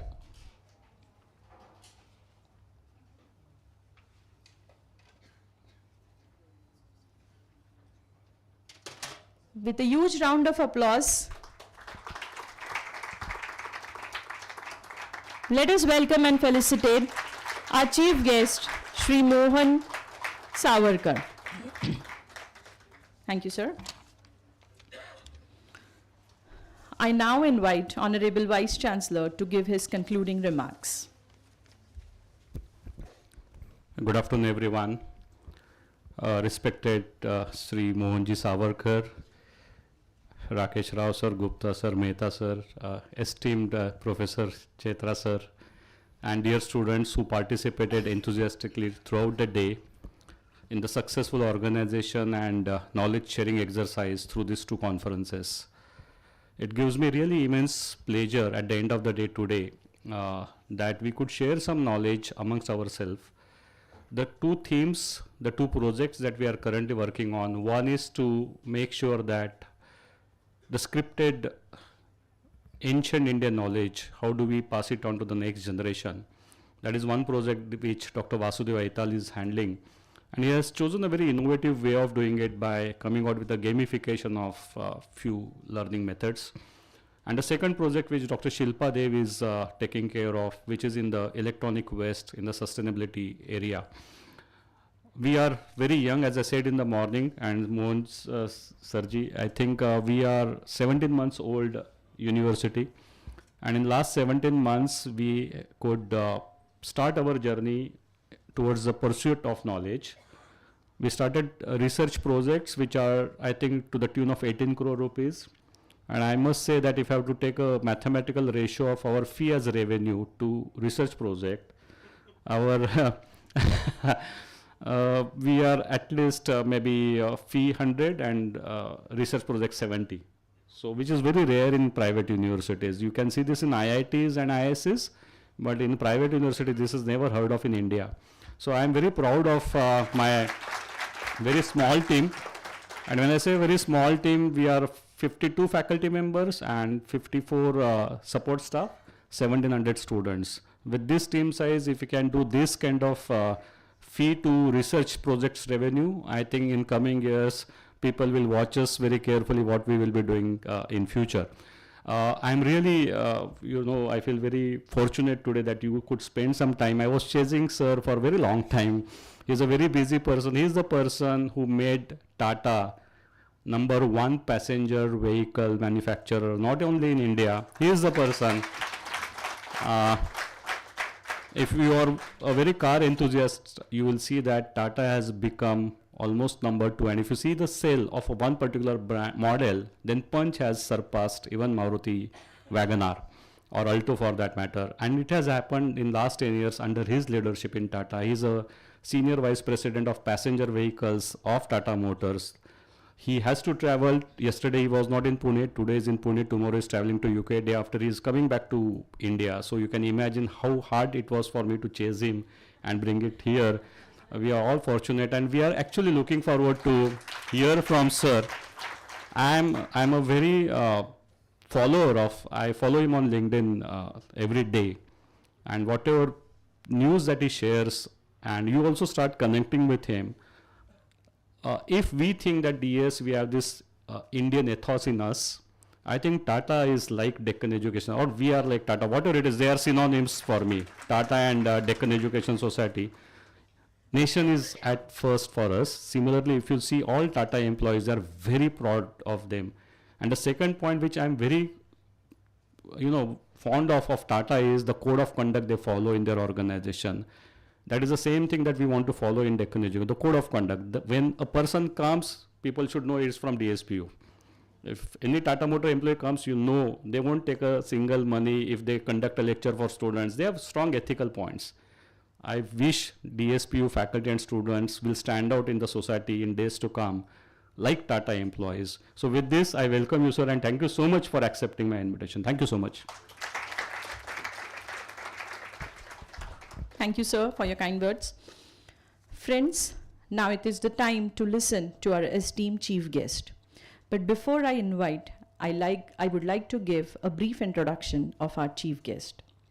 Shri Mohan Savarkar is the Chief Product Officer and Vice President at Tata Motors Passenger Vehicle Limited, overseeing all internal combustion engines products.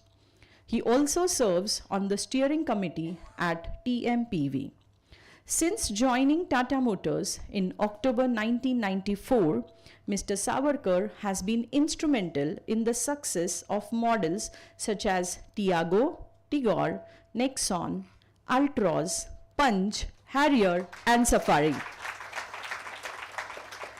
His extensive experience spans industries including aircraft tooling, and automobiles, with their prior roles at Hindustan Aeronautics Limited and Profilo Forms Engineering and Tooling Company Private Limited.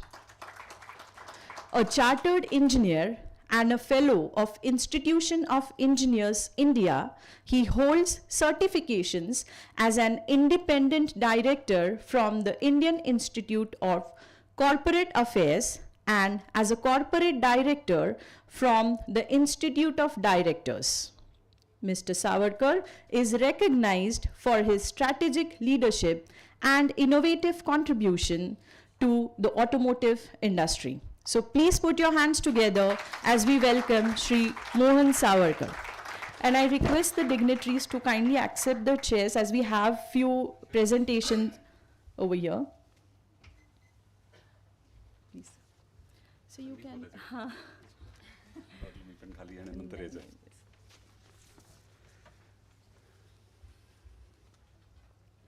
Good afternoon, and deeply humbled by all the words used by Dr. Prasad Khandekar.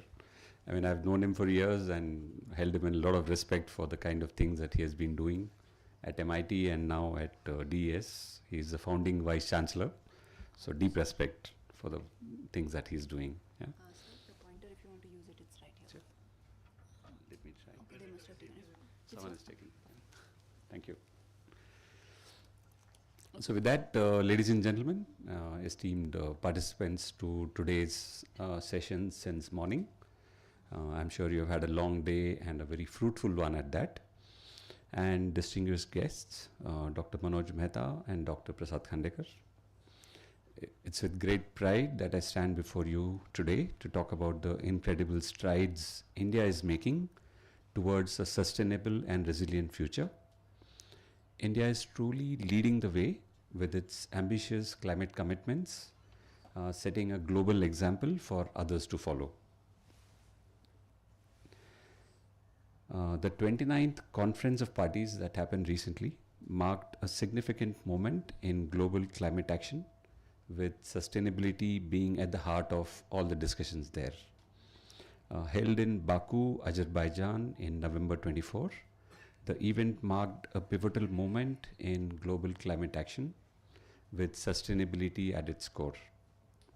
The conference saw nations reaffirm their commitment to reducing greenhouse gas emissions, enhancing climate resilience, and investing in sustainable solutions.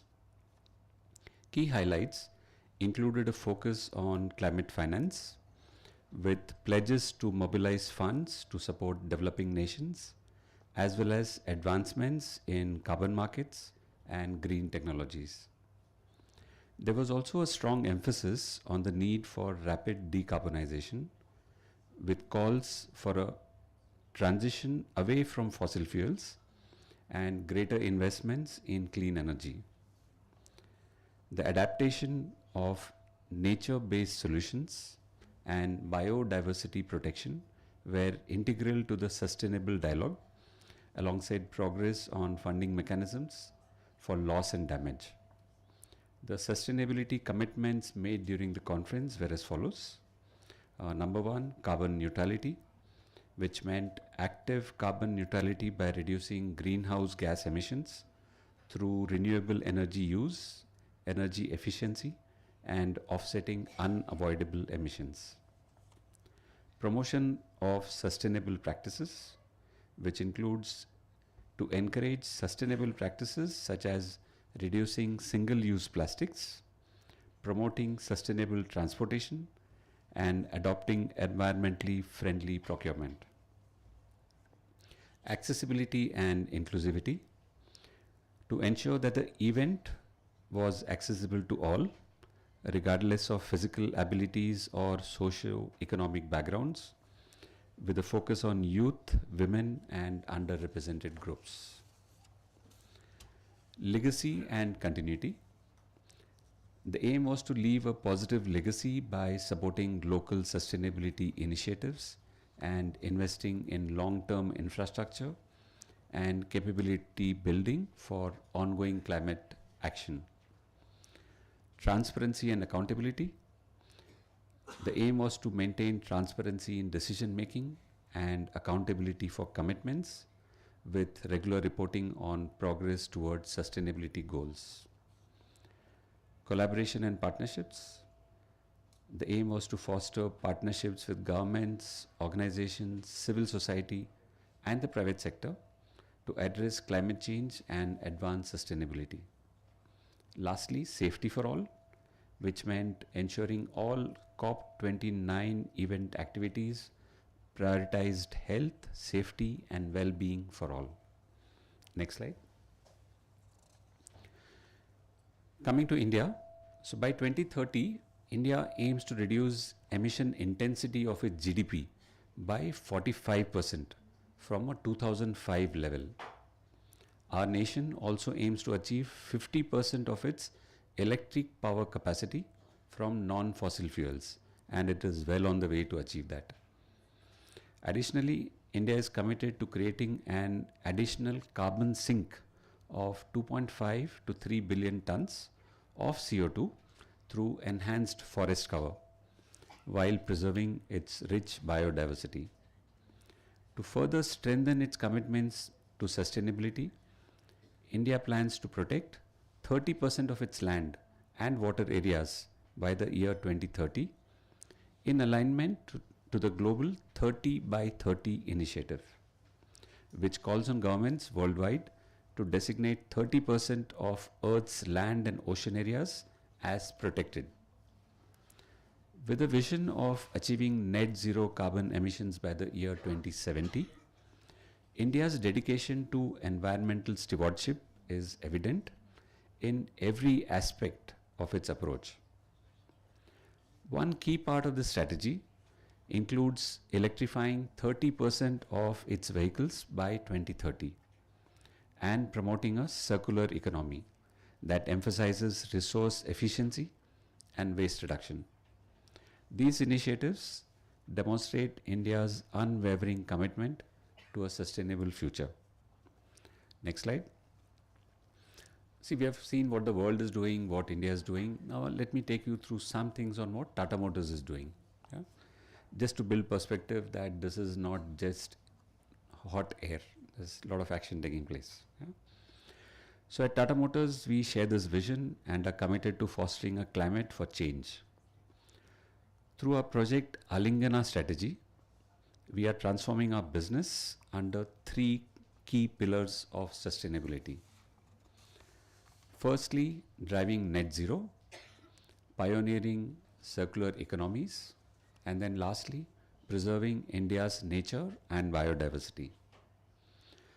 Our commitment to net zero is clear. We are targeting net zero by 2040, and I heard during the conference several other companies are also attempting a target like this for our PV operations, and by 2045 for our commercial vehicle business. We understand that the auto industry must achieve net zero no later than 2050 to support national target of achieving this by 2070. And that's why Tata Motors is embedding net zero principles into our core business philosophy, proving that what is good for the planet and good for the nation can also be good for the business.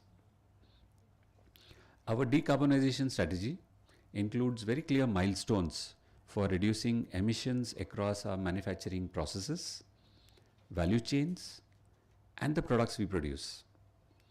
We are already leading India on the global EV map through our market leadership in electric passenger vehicles, electric buses, and small electric commercial vehicles. By the end of this decade, Tata Motors will source 100% renewable electricity for our operations and achieve a 25% reduction in absolute GHG emissions by 2030 from a 2020 baseline. But we know that true transformation requires collaboration, which is why we have launched IKYAM, or Working Together. This platform brings together stakeholders across our value chain to ensure that every partner has an equitable opportunity in this once-in-a-lifetime transformation journey. Next slide, please.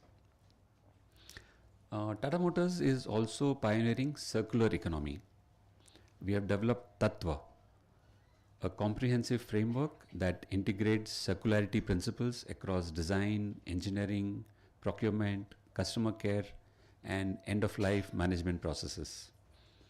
This allows us to minimize the use of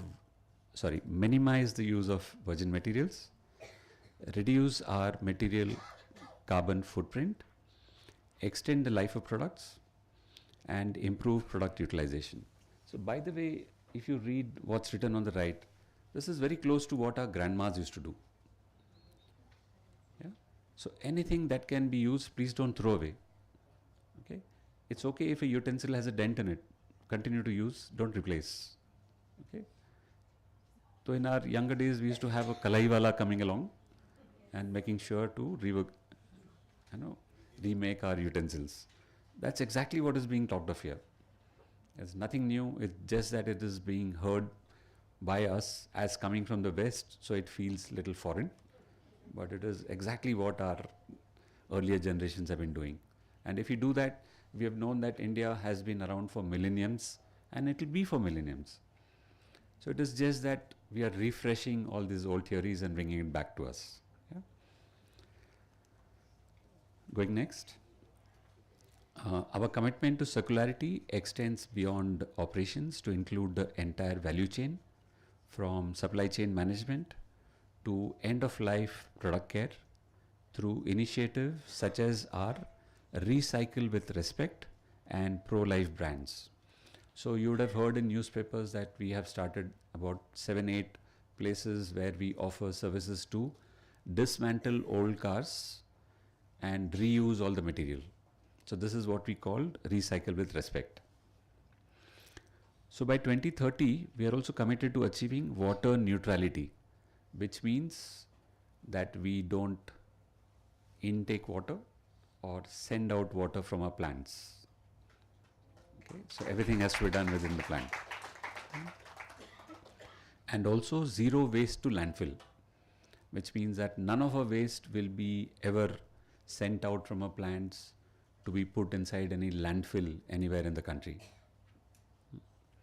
And this is going to be across all our operating sites. In fact, today 3 of our sites in Pantnagar, Lucknow and Dharwad have already achieved water neutral or water positive status. Going next.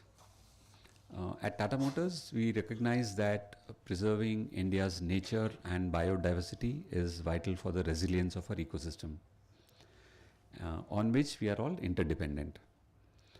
We have committed to a 3-pronged strategy to address our impact on nature and biodiversity across our operations, value chain and beyond. I think this was one of the questions asked by ma'am in the earlier conference. Yeah? So there is something happening. Yeah? So through our operations, we are committed to conserving and restoring habitats under something called Other Effective Area-Based Conservation Measures. I'm using COP29 terminology. It is also called OECM framework, which is also aligning with the global 30 by 30 targets. Our biodiversity management plan guides us towards long-term conservation objectives. Additionally, we are one of the first corporates in India to enroll in the Science-Based Targets for the Nature initiative, which will help us set rigorous targets to address our dependencies on critical areas such as land use. And to address the question that you had asked, so we have done a census of biodiversity across all our plants. So most of our plants, you'll notice, are very large. We don't use entire area for manufacturing. you will find that in many of our plants there is several tens of acres worth ponds and forests, and we have mapped around 1100 species of birds alone in our plants. And to do the census, by the way, 600 of our own employees have contributed their time and energy over weekends, not work days.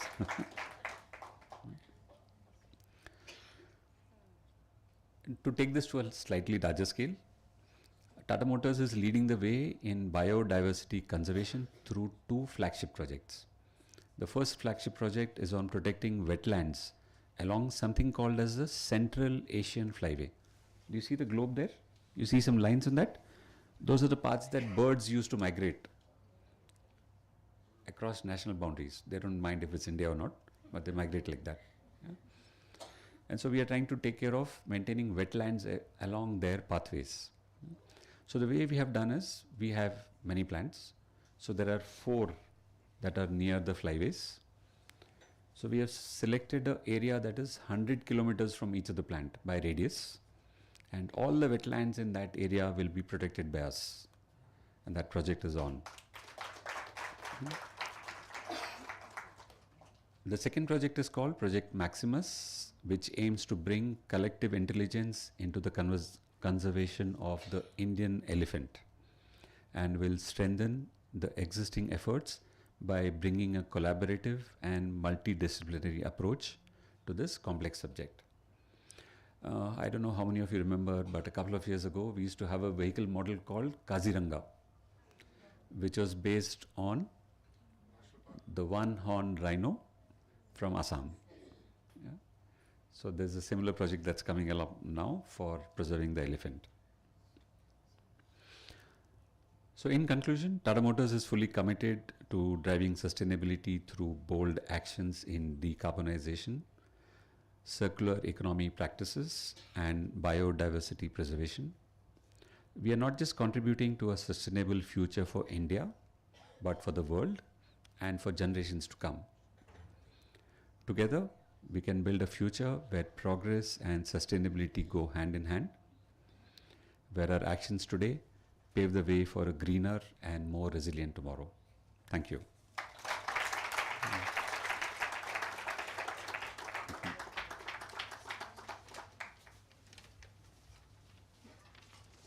Yes, sir. Yes, sir. Yes. Thank you, sir.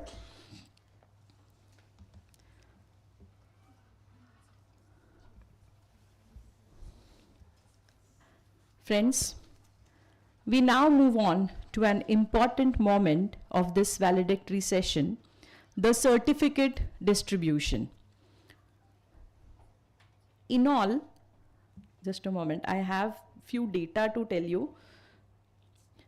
In all, we had actually 2 conferences. One was international conference.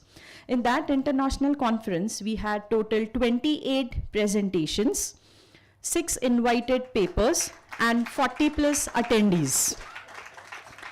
And to the national conference, we had 7 presentations, 4 invited papers, and 26 attendees. Thank you. So, coming to the certificate distribution, I request our chief guest, Shri Mohan Savarkar ji, and Honorable Vice Chancellor, Shri Prasad Khandekar ji, to kindly distribute the couple of certificates to our participants. Starting with Shreyasi Jhamb. Shreyasi Jhamb.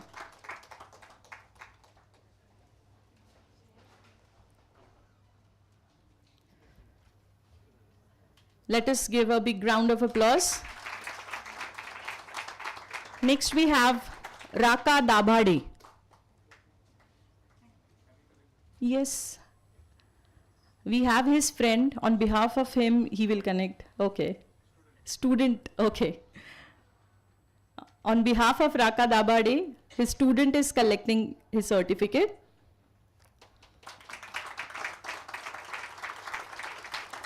Shayant Patil. Next we have Shayant Patil.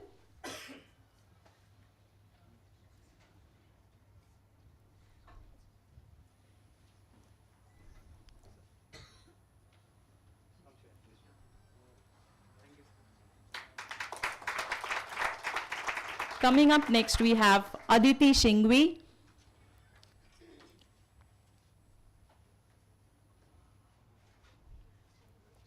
Aditi Shingvi. Please give a big round of applause, friends. Aditi Shingvi. Next, we have Aditi Madhavan.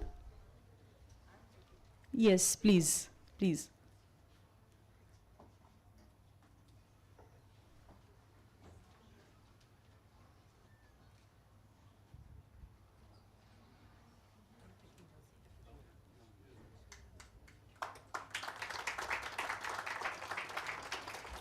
And last but not least, Anand Godse.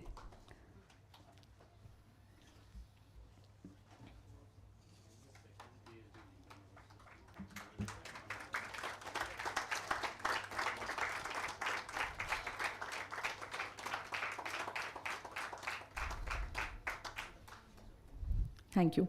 The other certificates, I request all the dignitaries to kindly take seats. The remaining certificates would be given after this valedictory session.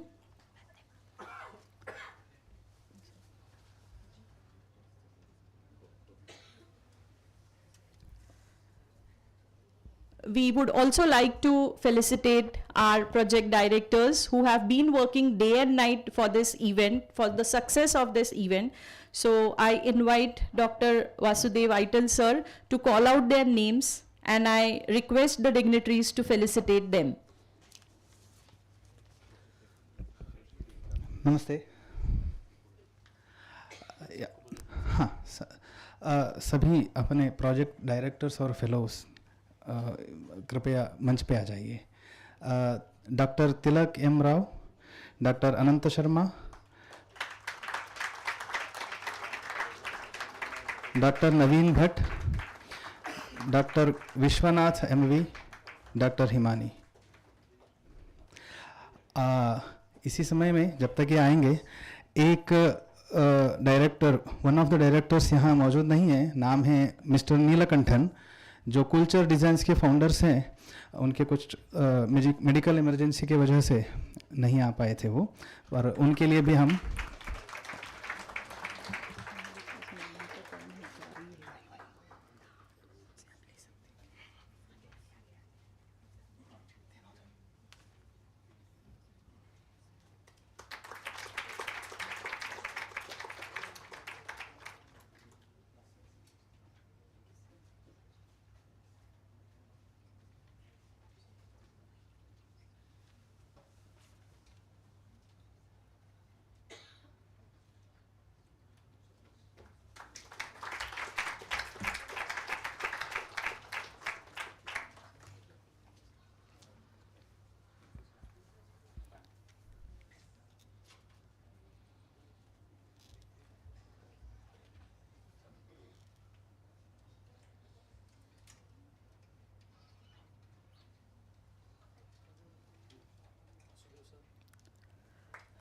We would also like to request Vasudev sir to come on stage.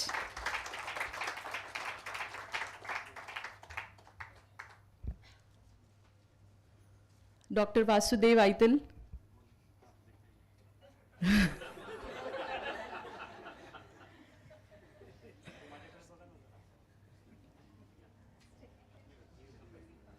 He has been working day and night for this event. A huge round of applause.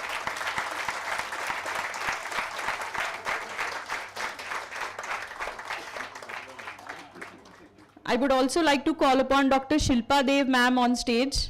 Is she here? She's not here.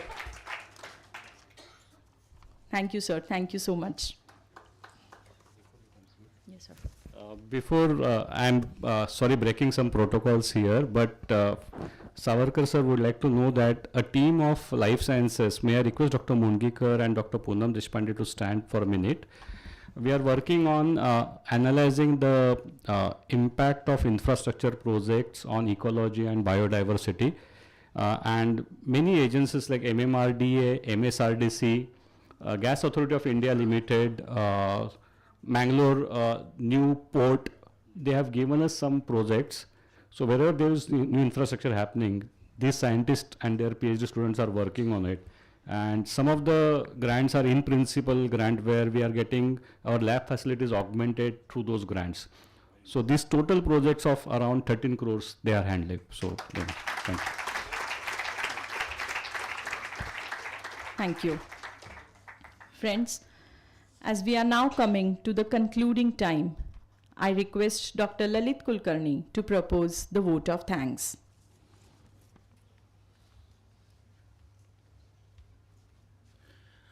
Good evening, everyone. I would like to take this opportunity to thank our chief guest of variety session, Shri Mohan Savarkarji. We realized that as per the inputs from Vice Chancellor sir, that he's been chasing him since long time, and we are fortunate today that he's successful to have him here on our campus. So thank you, sir. Thank you very much for your special time taken for our participants and our teachers and students. They will take the insights that you have shared, the statistics you have shared with us, and it will help our students to take up their studies ahead. Thank you, sir. I would like to also take this opportunity to thank senior management of Deccan Education Society for their support. Our committee members who have successfully executed today's conferences along with their volunteers. I'm really thankful to all the volunteers for their positive attitude and continuous support that you have supported these two conferences. Thank you very much. I would also like to thank our senior management team of DES Pune University for their continuous suggestions and guidance. Special thanks to our Vice Chancellor sir for his continuous guidance during the execution of these conferences. All the teachers, supporting staff were very helpful during the execution, and special thanks to Shilpa Dev ma'am and Vasudev Aitil for their untiring support and work they have continuously done. Last but not the least, I would like to thank all the dignitaries who have shared their insights, who are available here and who have shared their views for our participants. And lastly, I would like to thank all the participants who have been patient for the loaded and hectic day of all the sessions that we have arranged. Thank you very much for your patience. Thank you all. Thank you. Again, I'm breaking protocol. Big round of applause for Dr. Lalit Kulkarni himself and Dr. Shilpa Dev and Dr. Vasudev. These three guys have been working day and night. Only we few of us came later in the picture, but it's been almost a month they have been working day and night on these two conferences. So thank you, Dr. Lalit Kulkarni, for that. Thank you, sir. With this, I declare the conclusion of our two conferences. We hope to see you again at future events where we can continue this journey of learning, growth, and collaboration. Let us now rise for the national song, Vande Mataram.